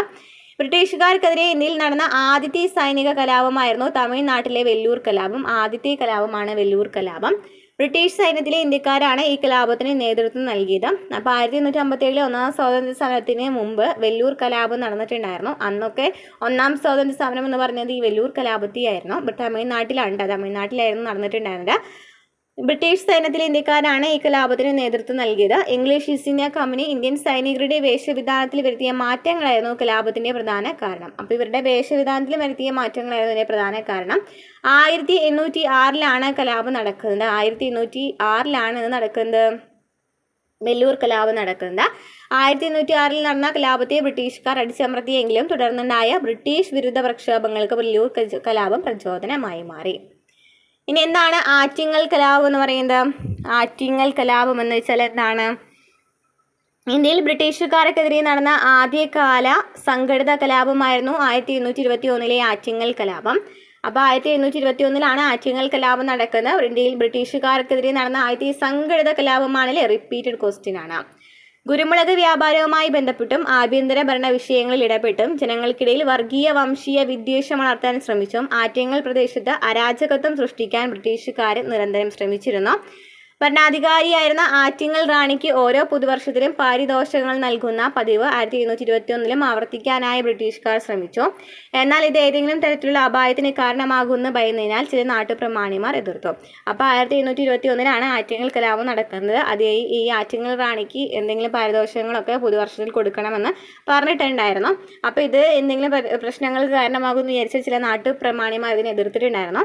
നാട്ടുപ്രമാണിമാർ മുഖേന മാത്രം പാരിതോഷികങ്ങൾ നൽകിയാൽ മതി എന്ന അവരുടെ അഭിപ്രായത്തെ വകവയ്ക്കാതെ ഗിഫോർഡിന്റെ നേതൃത്വത്തിലുള്ള 140ഓളം ബ്രിട്ടീഷുകാരടങ്ങുന്ന സംഘം ആറ്റിങ്ങൽ റാണിക്ക് സമ്മാനങ്ങൾ നൽകാനായി എത്തിയതാണ് സംഘർഷത്തിനിടയാക്കിയത്. അപ്പോൾ ശരിക്കും പറഞ്ഞാൽ നാട്ടുപ്രമാണിമാരാണ് ഈ പാരിതോഷികങ്ങൾ നൽകേണ്ടത്. പക്ഷേ ഗിഫോർഡിന്റെ നേതൃത്വത്തിലാണ് എന്ത് സംഭവിക്കുന്നത്? ആറ്റിങ്ങൽ റാണിക്ക് സമ്മാനങ്ങളൊക്കെ നൽകുന്നത്. ഈ സംഘത്തെ വർഗ വർണ്ണ ജാതി മത വ്യത്യാസമില്ലാതെ നാട്ടുകാർ ആക്രമിച്ചു വധിച്ചു. മാത്രമല്ല 5 തെങ്ങിലെ ബ്രിട്ടീഷ് കോട്ട വളഞ്ഞ് ഉപരോധം ഏർപ്പെടുത്തി. കേരളത്തിൽ ബ്രിട്ടീഷ് അധികാരത്തിനെതിരെ നടന്ന ആദ്യകാല സംഘടിത ജനകീയ പ്രക്ഷോഭം എന്ന നിലയിൽ ആറ്റിങ്ങൽ കലാപം പ്രാധാന്യം അർഹിക്കണം. എന്താണ് സ്ത്രീ മുന്നേറ്റം എന്ന് വെച്ചാൽ നോക്കാം. ബ്രിട്ടീഷുകാരുടെ നയങ്ങൾ ഇന്ത്യയിലെ ഭരണാധികാരികളെയും ബാധിച്ചു. ബ്രിട്ടീഷുകാർക്കെതിരെ ആയുധമെടുത്ത് പോരാടിയ ധീര വനിതയായിരുന്നു കിട്ടൂർ റാണി ചെന്നമ്മ. മറാത്ത ഭരണത്തിന്റെ മേൽക്കോയ്മ അംഗീകരിച്ച് കർണാടകയിലെ നാട്ടുരാജ്യമായിരുന്ന കിട്ടൂർ എന്ന് പറയുന്നത് കർണാടകയിലെ നാട്ടുരാജ്യമായിരുന്നു. 3ാം ആംഗ്ലോ മറാത്ത യുദ്ധത്തിൽ ബ്രിട്ടീഷുകാർ വിജയിച്ചതോടെ കിട്ടൂർ പ്രദേശം ഇംഗ്ലീഷ് ഈസ്റ്റ് ഇന്ത്യ കമ്പനിയുടെ നിയന്ത്രണത്തിലായി. നമ്മൾ പറഞ്ഞു ആംഗ്ലോ മറാത്ത യുദ്ധങ്ങൾ പറഞ്ഞിട്ടുണ്ടായിരുന്നു. ആംഗ്ലോ മറാത്ത യുദ്ധത്തിൽ 3ാമത്തെ ആംഗ്ലോ മറാത്ത യുദ്ധത്തിൽ ബ്രിട്ടീഷുകാർ വിജയിക്കുകയാണ്. അങ്ങനെ കിട്ടൂർ പ്രദേശം ഇംഗ്ലീഷുകാർക്ക് ലഭിക്കുകയാണ്. ശിവലിംഗ രുദ്രദേശായി ആയിരുന്നു കിട്ടൂരിന്റെ ഭരണാധികാരി. അങ്ങനെ അദ്ദേഹത്തിൻ്റെ മരണശേഷം വിധവയായ ചെന്നമ്മ ഒരു ആൺകുട്ടി ദത്തെടുക്കാൻ തീരുമാനിച്ചു. അപ്പോൾ ഇത് ആരും സമ്മതിച്ചില്ല, ഈ ബ്രിട്ടീഷ് ഇന്ത്യ അതിനെ സമ്മതിച്ചില്ല അല്ലേ. അപ്പോൾ അതിന് വേണ്ടിയിട്ട് അവർ ചെയ്ത ഒരു കാര്യം എന്ന് പറയുന്നത് കിട്ടൂരിനെ ബ്രിട്ടീഷ് ഇന്ത്യയോട് കൂട്ടിച്ചേർക്കുകയായിരുന്നു. അങ്ങനെ ഇതിൽ പ്രകോപിതയായിട്ടാണ് ഈ ചെന്നമ്മ എന്ന് പറയുന്ന ആളല്ലേ, കിട്ടൂർ ചെന്നമ്മ എന്നറിയപ്പെടുന്ന വ്യക്തി ബ്രിട്ടീഷുകാർക്കെതിരെ യുദ്ധം പ്രഖ്യാപിക്കുന്നത്. 1829 ബ്രിട്ടീഷുകാരുടെ തടവിൽ കഴിയവേ റാണി ചെന്നമ്മയും മരണപ്പെട്ടു. ഇനി നമ്മൾ നോക്കാൻ പോകുന്നത് പ്രധാനപ്പെട്ട കുറച്ച് കാര്യങ്ങളാണ്. ബ്രിട്ടീഷ് സാമ്രാജ്യത്തെ പിടിച്ചുകുലുക്കിയ കൊടുങ്കാറ്റ് എന്നാണ് നമുക്ക് നോക്കാം. കൻവറും സംഘവും നദീമധ്യത്തിലേക്ക് നീങ്ങി തുടങ്ങിയപ്പോഴാണ് കരയിൽ നിന്ന് ഇംഗ്ലീഷ് പട്ടാളം വെടിവെച്ച് തുടങ്ങിയത്. കൻവർ സിംഗിന്റെ ഇടത് കൈക്ക് വെടിയേറ്റു, കൈ ഒടിഞ്ഞു തൂങ്ങി. കൻവർ സിംഗ് പിന്നെ മടിച്ചില്ല. ആ സാഹസികൻ അരയിൽ തിരുകി കടാരയെടുത്ത് നിഷ്പ്രയോജനമായ ഭുജം വെട്ടിക്കളഞ്ഞു. ഗംഗാമാതാവിന് താൻ തർപ്പണം ചെയ്യുന്നു എന്ന് പറഞ്ഞാണ് മുറിച്ചെടുത്ത അവയവ ഭാഗം നദിയുടെ കയത്തിലേക്ക് വീശി എറിഞ്ഞത്. ദേശീയ സ്വാതന്ത്ര്യ സമര ചരിത്രം കുട്ടികൾക്ക് എന്ന് പറഞ്ഞ ഒരു നമ്മൾ വായിച്ചു. 1857 ബന്ധപ്പെട്ടതാണ് നമ്മൾ പറയാൻ പോകുന്നത്. 1857 ഒന്നാം സ്വാതന്ത്ര്യ സമരവുമായി ബന്ധപ്പെട്ട് വരുന്ന കാര്യങ്ങളാണ് കേട്ടോ. അപ്പോൾ ഇതുവരെ കേരള ചരിത്രവുമായി ബന്ധപ്പെട്ട് പഠിച്ചു. അതിനുശേഷമുള്ള കലാപം പഠിച്ചു. ഇനി നമ്മൾ 1857 സ്വാതന്ത്ര്യ സമരത്തിലേക്ക് കടക്കാണ്. എന്തിനായിരിക്കും കൻവർ സിംഗ് ബ്രിട്ടീഷുകാർക്കെതിരെ പോരാടിയത്? ഇംഗ്ലീഷ് ഈസ്റ്റ് ഇന്ത്യ കമ്പനിക്കെതിരെ ഇന്ത്യയുടെ പല ഭാഗത്തും ഒറ്റപ്പെട്ട പോരാട്ടങ്ങൾ ഉണ്ടായിരുന്നുവെന്ന് നിങ്ങൾ തിരിച്ചറിഞ്ഞല്ലോ. അത്തരം പോരാട്ടങ്ങളെല്ലാം കമ്പനി പട്ടാളം അടിച്ചമർത്തി. എന്നാൽ ബ്രിട്ടീഷ് സാമ്രാജ്യത്തിനെതിരായി ഇന്ത്യയിൽ നടന്ന സംഘടിത കലാപമായിരുന്നു 1857 ഉണ്ടായത്. അതുകൊണ്ട് തന്നെ ചരിത്രകാരർ ഈ കലാപത്തെ ഇന്ത്യയുടെ ഒന്നാം സ്വാതന്ത്ര്യ സമരമായി വിശേഷിപ്പിക്കുന്നു. 1857 ഒന്നാം സ്വാതന്ത്ര്യ സമരം എന്നാണ് വിശേഷിപ്പിക്കുന്നത്. സാധാരണക്കാർ, കർഷകർ, കൈത്തൊഴിലുകാർ, നാട്ടുരാജാക്കന്മാർ, സൈനികർ, ഭൂപ്രഭുക്കൾ തുടങ്ങിയ സമൂഹത്തിലെ വിവിധ ജനവിഭാഗങ്ങൾ പങ്കെടുത്ത ആദ്യത്തെ ബ്രിട്ടീഷ് വിരുദ്ധ സമരമായിരുന്നു ഇത്. എല്ലാവരും കൂടിയിട്ടില്ലേ, ഇത്ര നാളെ വരെ നാട്ടുരാജാക്കന്മാർ, ഓരോരോ സ്ഥലങ്ങളിൽ ഉണ്ടായിരുന്ന ആൾക്കാർ, ഓരോരോ ഗോത്രവർഗ്ഗക്കാരായിരുന്നു എന്ത് ചെയ്തിരുന്നത്, കലാപങ്ങൾ ചെയ്തിട്ടുണ്ടായിരുന്നത്. ഇവരെല്ലാവരും കൂടി ഒരുമിച്ച് കലാപമാണ് 1857 ഒന്നാം സ്വാതന്ത്ര്യ സമരം എന്ന് പറയുന്നത്. ബ്രിട്ടീഷുകാർ നടപ്പിലാക്കിയ ഭരണപരിഷ്കാരങ്ങൾ കലാപത്തിന് കാരണമായി. ഇത്തരത്തിലുള്ള 2 ബ്രിട്ടീഷ് നയങ്ങളായിരുന്നു സൈനിക സഹായ വ്യവസ്ഥയും ദത്താവകാശ നിരോധന നിയമവും. ഏതൊക്കെയാണ് ഈ ബ്രിട്ടീഷുകാരുടെ 1857 ഒന്നാം സ്വാതന്ത്ര്യ സമരത്തിന് ബ്രിട്ടീഷുകാർക്കെതിരെ നടന്ന കലാപമാണ് 1857 ഒന്നാം സ്വാതന്ത്ര്യ സമരം എന്ന് പറയുന്നത്. ഏതൊക്കെ കാരണങ്ങളാണ് 1857 ഒന്നാം സ്വാതന്ത്ര്യ സമരത്തിലേക്ക് പ്രേരിപ്പിച്ചെന്ന് ചോദിക്കുകയാണെന്നുണ്ടെങ്കിൽ ഏതൊക്കെയാണ്? സൈനിക സഹായ വ്യവസ്ഥയും ദത്താവകാശ നിരോധന നിയമവുമാണ്. എന്താണ് സൈനിക സഹായ വ്യവസ്ഥ? ഇന്ത്യയിൽ ബ്രിട്ടീഷുകാരുടെ സാമ്രാജ്യ വികസനത്തിനും കൂടുതൽ അധീശത്വമുറപ്പിക്കുന്നതിനും വേണ്ടി ഗവർണർ ജനറലായിരുന്ന വെല്ലസ്ലി പ്രഭു നടപ്പിലാക്കിയ പദ്ധതിയാണ് സൈനിക സഹായ വ്യവസ്ഥ. ഓക്കെ, ഈ സൈനിക സഹായ വ്യവസ്ഥ വെല്ലസ്ലി പ്രഭു നടപ്പിലാക്കിയതാണ്. നമ്മൾ കഴിഞ്ഞ ക്വസ്റ്റ്യൻ പേപ്പർ ആൻസർ ചെയ്തവ കണ്ടതാണ് അല്ലേ. WCPയുടെ ഈ അടുത്ത് നടന്ന ക്വസ്റ്റ്യൻ പേപ്പറിൽ ചോദിച്ചിട്ടുണ്ടായിരുന്നു. ഇത് പ്രകാരം ബ്രിട്ടീഷുകാരുമായി സൈനിക സഖ്യത്തിൽ ഏർപ്പെടുന്ന നാട്ടുരാജ്യങ്ങൾ ചില വ്യവസ്ഥകൾ പാലിക്കേണ്ടിയിരുന്നു. എന്നാണ് സൈനിക സഹായ വ്യവസ്ഥയിൽ പറയുന്നത്? സൈനിക സഹായ വ്യവസ്ഥയിൽ ഏർപ്പെടുന്ന നാട്ടുരാജാവ് കമ്പനി സൈന്യത്തിന്റെ ഒരു യൂണിറ്റ് തന്റെ രാജ്യത്തിനുള്ളിൽ സ്ഥിരമായി പാർപ്പിക്കണം. സൈനിക സഹായ വ്യവസ്ഥയിൽ ഏർപ്പെടുന്ന നാട്ടുരാജാവ് എന്ത് ചെയ്യണം? കമ്പനി സൈന്യത്തിന്റെ ഒരു യൂണിറ്റ് തന്റെ രാജ്യത്തിനുള്ളിൽ സ്ഥിരമായി പാർപ്പിക്കണം. കമ്പനിയുടെ സൈനിക വിഭാഗത്തിനുള്ള എല്ലാ ചിലവും സഖ്യത്തിൽ ഏർപ്പെടുന്ന രാജാവ് വഹിക്കണം. കമ്പനിയുടെ സൈനിക വിഭാഗത്തിനുള്ള എല്ലാ ചിലവും ആര് ചെയ്യണം? സഖ്യത്തിലുള്ള രാജാവ് വഹിക്കണം. കമ്പനിയുടെ അനുമതിയില്ലാതെ മറ്റു യൂറോപ്യൻ രാജ്യങ്ങളുമായി സഖ്യത്തിൽ ഏർപ്പെടാൻ പാടില്ല. ബ്രിട്ടീഷ് ഗവർണർ ജനറലുമായി ആലോചിക്കാതെ ഒരു നടപടിയും സഖ്യരാജാവ് നടപ്പിലാക്കാൻ പാടില്ല. സഖ്യരാജാവ് തന്റെ രാജ്യത്ത് ഒരു ബ്രിട്ടീഷ് റെസിഡന്റിനെ താമസിപ്പിക്കണം. ഈ വ്യവസ്ഥകൾ ലംഘിക്കപ്പെട്ടാൽ നാട്ടുരാജ്യത്തെ ബ്രിട്ടീഷുകാർക്ക് പിടിച്ചെടുക്കാം എന്ന് പറയുന്നതൊക്കെയായിരുന്നു ഈ സൈനിക സഹായ വ്യവസ്ഥയിൽ ഉണ്ടായിരുന്ന നിയമങ്ങൾ എന്ന് പറയുന്നത്. ഇതൊക്കെയായിരുന്നു സൈനിക സഹായ വ്യവസ്ഥയിൽ ഏർപ്പെടുന്ന നാട്ടുരാജാവ് കമ്പനി സൈന്യത്തിന്റെ ഒരു യൂണിറ്റ് രാജ്യത്തിനുള്ളിൽ പാർപ്പിക്കണം. അതുപോലെ തന്നെ ഒരു ബ്രിട്ടീഷ് ഗവർണറും അതുപോലെ തന്നെ ബ്രിട്ടീഷ് റെസിഡന്റിനെ താമസിപ്പിക്കണം. അതുപോലെ തന്നെ എല്ലാ ചിലവും രാജാവ് വഹിക്കണം. ഇവരുടെ ഈ കമ്പനിയുടെ എല്ലാ ചിലവും രാജാവ് വഹിക്കണം. വേറെ രാജ്യങ്ങളുമായിട്ടൊന്നും സഖ്യത്തിൽ ഏർപ്പെടാനായിട്ട് പാടില്ല. അതുപോലെ തന്നെ ഇതൊക്കെ ലംഘിക്കപ്പെട്ടാൽ നാട്ടുരാജ്യത്തെ ബ്രിട്ടീഷുകാർക്ക് പിടിച്ചെടുക്കാം എന്നായിരുന്നു ഈ സൈനിക സഹായ വ്യവസ്ഥയിൽ പറഞ്ഞിട്ടുണ്ടായിരുന്നത്. നെക്സ്റ്റ്, ദത്തവകാശ നിരോധന നിയമം. ഒരു നാട്ടുരാജ്യത്തിലെ ഭരണാധികാരി പിന്തുടർച്ചാവകാശികളായി ആൺമക്കളില്ലാതെ മരിച്ചാൽ മറ്റൊരു കുടുംബത്തിൽ നിന്ന് ഒരു ആൺകുട്ടിയെ അനന്തരാവകാശിയായി ദത്തെടുക്കുന്ന സമ്പ്രദായം നിലവിലുണ്ടായിരുന്നു. എന്നാൽ ബ്രിട്ടീഷ് ഗവർണർ ജനറലായിരുന്ന ഡൽഹൌസി പ്രഭു നടപ്പിലാക്കിയ ദത്തവകാശ നിരോധന നിയമപ്രകാരം ദത്തെടുക്കുവാനുള്ള രാജാവിൻ്റെ അധികാരം ഇല്ലാതായി. അപ്പോൾ ദത്തവകാശ നിരോധന നിയമം കൊണ്ടുവന്നാരാണ്? ഡൽഹൌസി പ്രഭുവാണ്. ഈ ദത്തവകാശ നിരോധന നിയമത്തിൽ എന്താണ് പറയുന്നത്? അവിടെ ഒരു പിന്തുടർച്ചാവകാശി ഇല്ലാന്നില്ല, അതായത് ആൺകുട്ടി ഇല്ലാന്നുണ്ടെങ്കിൽ അനന്തരാവകാശിയായിട്ട് ഒരാളെ എടുക്കുമല്ലോ അല്ലേ. അപ്പോൾ ആ ഒരു ഇത് പാടില്ല എന്ന് പറയുന്നതാണ് ദത്തവകാശ നിരോധന നിയമം. അത് ആരാണ് കൊണ്ടുവന്നത്? ഡൽഹൌസി പ്രഭുവാണ്. പരീക്ഷയ്ക്ക് ചോദിക്കാറുണ്ട്. ഡൽഹൌസി പ്രഭുവിൻ്റെതാണ്. അനന്തരാവകാശം ഇല്ലാതാകുന്നതോടെ ആ നാട്ടുരാജ്യം ഇംഗ്ലീഷ് ഈസ്റ്റ് ഇന്ത്യ കമ്പനിയുടെ നിയന്ത്രണത്തിലാകും. ഈ രണ്ട് നിയമങ്ങൾ പ്രകാരം നിരവധി നാട്ടുരാജ്യങ്ങളെ ബ്രിട്ടീഷ് ഇന്ത്യയോട് കൂട്ടിച്ചേർത്തു. ദുർഭരണം ആരോപിച്ച് ഔധ് എന്ന നാട്ടുരാജ്യവും ബ്രിട്ടീഷ് ഇന്ത്യയോട് കൂട്ടിച്ചേർത്തു. അപ്പോൾ ഔധ് എന്ന് പറയുന്ന രാജ്യവും നാട്ടുരാജ്യവും ബ്രിട്ടീഷ് ഇന്ത്യയോട് കൂട്ടിച്ചേർക്കുകയാണ്. ഈസ്റ്റ് ഇന്ത്യ കമ്പനിയിലെ ഇന്ത്യൻ സൈനികർക്ക് ബ്രിട്ടീഷുകാരുണ്ടായിരുന്ന അസംതൃപ്തിയായിരുന്നു 1857 കലാപത്തിൻ്റെ മറ്റൊരു കാരണം. അപ്പോൾ വേറൊരു കാരണം എന്ന് പറയുന്നത്, 2 കാരണം പറഞ്ഞു, സൈനിക സഹായ വ്യവസ്ഥയും അതുപോലെ തന്നെ എന്താണ് ദത്തവകാശ നിരോധന നിയമവുമാണെന്ന് പറഞ്ഞു.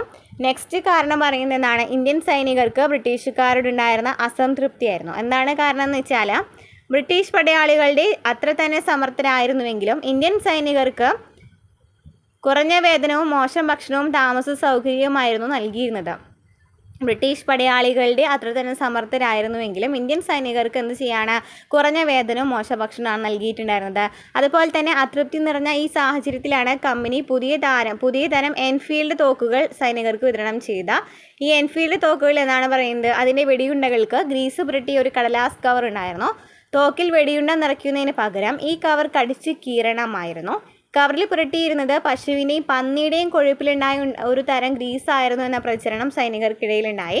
ഇത് അവരുടെ മതവിശ്വാസത്തെ വ്രണപ്പെടുത്തുന്നതായിരുന്നു. ഇതിനെതിരെ ആദ്യമായി പ്രതിഷേധിച്ചതാരാണ്? ബരക്പൂരിലെ സൈനികനായ മംഗൾ പാണ്ഡെയാണ്. ആദ്യത്തെ രക്തസാക്ഷി ആരാണ്? മംഗൾ പാണ്ഡെ അല്ലേ? അപ്പം മംഗൾ പാണ്ഡെയാണ് ആദ്യമായിട്ട് ഇതിനെതിരെ പ്രതികരിച്ചത്. തോക്കിൽ വെടിയുണ്ട നിറയ്ക്കുന്നതിന് നിർബന്ധിച്ച ബ്രിട്ടീഷ് സൈനികനെ ആക്രമിച്ചതിന് മംഗൾ പാണ്ഡെയെ 1857 ഏപ്രിൽ 8 ബ്രിട്ടീഷുകാർ തൂക്കിലേറ്റി. 1857 കലാപം ആരംഭിച്ചത് ഉത്തർപ്രദേശിലെ മീററ്റിലായിരുന്നു അല്ലേ? മീററ്റിലാണ് 1857 കലാപം പൊട്ടിപ്പുറപ്പെട്ടത്. എവിടെ നിന്നാണ്? മീററ്റിലായിരുന്നു. മംഗൾ പാണ്ഡെയുടെ വധത്തെ തുടർന്ന് സംഘടിച്ച ഇന്ത്യക്കാരായ സൈനികർ ഡൽഹിയിലെത്തി മുഗൾ ഭരണാധികാരിയായ ബഹദൂർ ഷാ രണ്ടാമനെ ഇന്ത്യയുടെ ചക്രവർത്തിയായിട്ട് പ്രഖ്യാപിച്ചു. അപ്പോൾ ഇന്ത്യയുടെ ചക്രവർത്തിയായിട്ട് പ്രഖ്യാപിച്ചത് ആരെയാണ്? ബഹദൂർ ഷാ രണ്ടാമനെയാണ്. അദ്ദേഹം അവിടുത്തെക്കാരെയാണ്, ഡൽഹിയിലായിരുന്നു അല്ലേ? സൈനികരെ കൂടാതെ അധികാരം നഷ്ടപ്പെട്ട നാട്ടുരാജ്യങ്ങളിലെ ഭരണാധികാരികളും കർഷകരും മറ്റു ജനവിഭാഗങ്ങളും ഉത്തരേന്ത്യയുടെ പല ഭാഗങ്ങളിലും കലാപത്തിൽ പങ്കെടുത്തു. മാസങ്ങൾ കൊണ്ട് ബ്രിട്ടീഷുകാർ എല്ലായിടത്തും ലഹള അടിച്ചമർത്തി. നിരവധി ഇന്ത്യക്കാരെ വെടിവെച്ച് കൊന്നു. വളരെ പേരെ പീരങ്കിയുണ്ടയ്ക്ക് ഇരയാക്കി. അനേകായിരങ്ങളെ വഴിമരക്കൊമ്പുകളിൽ ജീവനോടെ തലക്കീഴായി കെട്ടിത്തൂക്കി. ഔദിൽ മാത്രം കലാപത്തിൽ കൊല്ലപ്പെട്ട 1.5 ലക്ഷം പേരിൽ 1 ലക്ഷം പേർ സാധാരണക്കാരായിരുന്നു. ബ്രിട്ടീഷുകാരുടെ ക്രൂരമായ അടിച്ചമർത്തലിനെ ശക്തമായി പ്രതിരോധിക്കാൻ ഇന്ത്യയിലെ വിവിധ ജനവിഭാഗങ്ങളുടെ ഐക്യത്തിന് സാധിച്ചു. കലാപം നടക്കാത്ത ഇടങ്ങളിൽ പോലും സാധാരണ ജനങ്ങളുടെ പിന്തുണ കലാപകാരികൾക്ക് ഉണ്ടായിരുന്നു. കലാപത്തിൻ്റെ യഥാർത്ഥ ശക്തി എന്തായിരുന്നു? ഹിന്ദു മുസ്ലിം ഐക്യമായിരുന്നു. അപ്പോൾ അവർക്ക് നേരിടേണ്ട ദുരിതങ്ങളാണ് ഇതുവരെ നമ്മൾ പറഞ്ഞത്. ഇനി ഇമ്പോർട്ടൻ്റ് ആയിട്ടുള്ള ഭാഗമാണ് കലാപം നടന്ന സ്ഥലവും കലാപത്തിന് നേതൃത്വം നൽകിയവരും.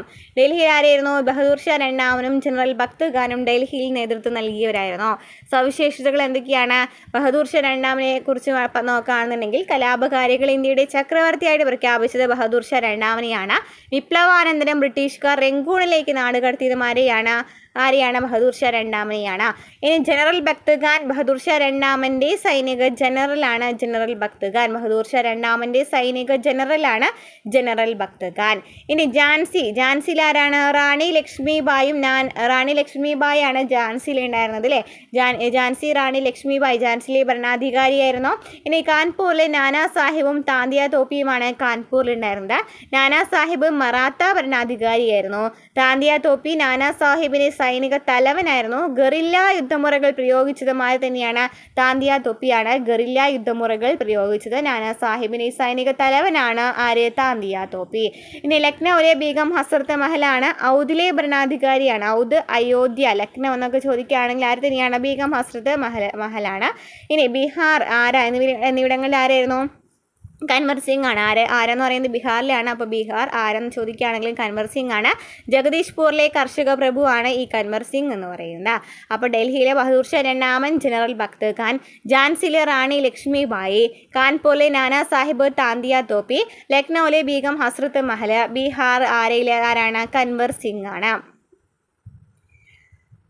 1857 കലാപത്തിന് ചില പരിമിതികളുണ്ടായിരുന്നു. കലാപം ഉത്തരേന്ത്യയിലെ ഏതാനും ഭാഗങ്ങളിൽ മാത്രമായി ഒതുങ്ങി. കലാപത്തിന് സംഘടിത നേതൃത്വം ഉണ്ടായിരുന്നില്ല. കലാപകാരികളേക്കാൾ മെച്ചപ്പെട്ട സൈനിക ശേഷിയും സംഘാടന മികവും കമ്പനി സൈന്യത്തിനുണ്ടായിരുന്നു. ഇന്ത്യയിലെ മധ്യവർഗം പൊതുവെ കലാപത്തെ അനുകൂലിച്ചില്ല. നാട്ടുരാജ്യങ്ങളിലെ ഭരണാധികാരികളിൽ ഒരു വിഭാഗം കലാപത്തിൽ നിന്നും വിട്ടുനിന്നു. അപ്പോൾ ഈ 1857 ഒന്നാം സ്വാതന്ത്ര്യ സമരത്തിനും എന്തൊക്കെയുണ്ട്? പരിമിതികളുണ്ട്. ഏതൊക്കെയാണ്? ഉത്തരേന്ത്യയിൽ മാത്രമാണ് ഈ കലാപം ഉണ്ടായിരുന്നത്. സംഘടിത സ്വഭാവം ഉണ്ടായിരുന്നില്ല. കുറേ പേര് ഇതിൽ നിന്ന്, അതായത് ഭരണാധികാരികൾ കുറച്ച് പേരൊക്കെ ഇതിൽ നിന്ന്, നാട്ടുരാജ്യങ്ങളിലെ ഭരണാധികാരികളൊക്കെ ഇതിൽ നിന്ന് വിട്ടു നിന്നിട്ടുണ്ടായിരുന്നു. അതുപോലെ തന്നെ ഇവരെക്കാളും കൂടുതൽ സൈനിക ശേഷിയൊക്കെയാണ് ഇവർക്ക് ഉണ്ടായിരുന്നില്ല, ബ്രിട്ടീഷ് ഇന്ത്യക്കാർക്ക് ഉണ്ടായിരുന്നത്. ഇന്ത്യയിലെ മധ്യവർഗം എന്ന് പറയുന്നത് പൊതുവെ കലാപത്തെ അനുകൂലിച്ചിട്ടുണ്ടായിരുന്നില്ല. മധ്യവർഗ്ഗക്കാരും നാട്ടുരാജാക്കന്മാരും ഒന്നും തന്നെ അനുകൂലിച്ചിട്ടുണ്ടായിരുന്നില്ല. 1857 കലാപത്തെ ബ്രിട്ടീഷുകാർ അടച്ചുയർത്തിയെങ്കിലും അത് പിൽക്കാല ഇന്ത്യ ചരിത്രത്തിൽ ശ്രദ്ധേയമായ സ്വാധീനം ചെലുത്തി. എന്തൊക്കെയാണ്? അപ്പോൾ 1857 സ്വാധീന ഫലമായിട്ട് 1857 കലാപത്തിൻ്റെ ഫലമായിട്ട് എന്തൊക്കെയാണ് സംഭവിച്ചതെന്ന് ചോദിക്കാറുണ്ട്. ഇന്ത്യയിലെ ഇംഗ്ലീഷ് ഈസ്റ്റ് ഇന്ത്യ കമ്പനിയുടെ ഭരണം അവസാനിച്ചു. ഇന്ത്യയുടെ ഭരണം ബ്രിട്ടീഷ് രാജ്ഞിയുടെ നേരിട്ടുള്ള നിയന്ത്രണത്തിലായി. ഗവർണർ ജനറൽ എന്നതിന് പകരം വൈസ്രോയി എന്ന പദവി നിലവിൽ വന്നു. ഇന്ത്യയുടെ പിൽക്കാല ദേശീയ പ്രസ്ഥാനങ്ങൾക്ക് പ്രചോദനമായി. ഇന്ത്യയിലെ ഇംഗ്ലീഷ് ഈസ്റ്റ് ഇന്ത്യ കമ്പനിയുടെ ഭരണം അവസാനിപ്പിച്ചു. അത് ആർക്ക് വരെയാണ്? ബ്രിട്ടീഷ് രാജ്ഞിയുടെ നേരിട്ടുള്ള നിയന്ത്രണത്തിലായി മാറാണ്. ഗവർണർ ജനറലിന് പകരം ആരാണ് വന്നത്? വൈസ്രോയി എന്ന പദവിയാണ് വരുന്നത്. ഇന്ത്യയുടെ പിൽക്കാല ദേശീയ പ്രസ്ഥാനങ്ങൾക്ക് ഇത് പ്രചോദനമായി. കച്ചവടത്തിനായി വന്ന വിദേശികൾ ഇന്ത്യയിൽ രാഷ്ട്രീയാധിപത്യം നേടിയെടുത്തു. ഇതിനെതിരെ ഇന്ത്യയിലെ വിവിധ പ്രദേശങ്ങളിലെ ജനവിഭാഗങ്ങൾ നടത്തിയ ചെറുത്തുനിൽപ്പുകളും മുന്നേറ്റങ്ങളുമാണ് തുടർന്നുള്ള ദേശീയ സമരങ്ങൾക്ക് ഊർജ്ജം നൽകുന്നത്. അപ്പോൾ അടുത്ത ചാപ്റ്ററിൽ ദേശീയ പ്രസ്ഥാനങ്ങളെക്കുറിച്ചാണ് പറയുന്നത്. 1857 കലാപവുമായി ബന്ധപ്പെട്ട സിനിമയും സാഹിത്യവും നമുക്ക് നോക്കാം. മോഹൻ സിൻഹയുടെ 1857, കേതൻ മെഹ്ത സംവിധാനം ചെയ്ത മംഗൽ പാണ്ഡെ ദി റൈസിംഗ്, കൃഷ് ജഗർലാമുഡിയുടെ Manikarnika, the queen of Jhansi എന്നീ ചലച്ചിത്രങ്ങൾ 1857 കലാപം പശ്ചാത്തലമാക്കി നിർമ്മിക്കപ്പെട്ടവയാണ്. അപ്പം എന്താണ് 1857 എന്ന് പറയുന്നത്? ആരുടേതാണ്? മോഹൻ സിൻഹയുടേതാണ്. 1857 എന്ന് പറയുന്നത് മോഹൻ സിൻഹയുടേതാണ്. ഇനി മംഗൽ പാണ്ഡെ ദി റൈസിംഗ്, അതുപോലെ തന്നെ കൃഷ് അത് ആരുടേതാണ്? കേതൻ മെഹ്തയുടേതാണ്. മംഗൽ പാണ്ഡെ ദി റേസിംഗ് എന്ന് പറയുന്നത് ആരുടേതാണ്? കേതൻ മെഹ്തയുടേതാണ്. മണികർണിക എന്ന് പറയുന്നത് കൃഷ് ജഗർലാമുഡിയുടേതാണ്. മണികർണിക എന്ന് പറയുന്നത് the queen of Jhansi, Manikarnika the queen of Jhansi എന്ന് പറയുന്നത് ആരുടേതാണ്? കൃഷ് ജഗർലാമുഡിയുടേതാണ്. അതുപോലെ തന്നെ മഹാശ്വേത ദേവിയുടേതാണ് ഝാൻസി റാണി. മലയാറ്റൂർ രാമകൃഷ്ണൻ്റെ അമൃതം തേടി എന്ന നോവലുകളിലും ഇതിനെക്കുറിച്ച് പറയുന്നുണ്ട്. അപ്പോൾ മഹാശ്വേത ദേവിയുടേതാണ് ഝാൻസി റാണി. അതുപോലെ തന്നെ മലയാറ്റൂർ രാമകൃഷ്ണൻ്റേതാണ് അമൃതം തേടി എന്ന് പറയുന്നതൊക്കെ എന്താണ്? 1857 കലാപവുമായിട്ട് പറയുന്നതാണ്. അപ്പോൾ ഇത്രയ്ക്കും വലിയൊരു ചാപ്റ്ററാണ് ആയിരുന്നത്. ഇന്ത്യൻ ചരിത്രവും അതുപോലെ കേരള ചരിത്രത്തിൽ നിന്നും തുടങ്ങി ഇന്ത്യൻ ചരിത്രത്തിലേക്ക് എത്തിക്കുകയാണ് ചെയ്തത് അല്ലേ. അപ്പോൾ ഇത്രയൊക്കെ ഇതാണ് നമ്മൾ ഇന്നത്തെ ക്ലാസ്സിൽ കണ്ടത് അല്ലേ. അപ്പോൾ ക്ലാസ്സുകൾ ഇഷ്ടപ്പെടുകയാണെന്നുണ്ടെങ്കിൽ സപ്പോർട്ട് ചെയ്യാം കേട്ടോ. നമ്മൾ അടുത്ത ക്ലാസ്സുമായി വീണ്ടും കാണാം.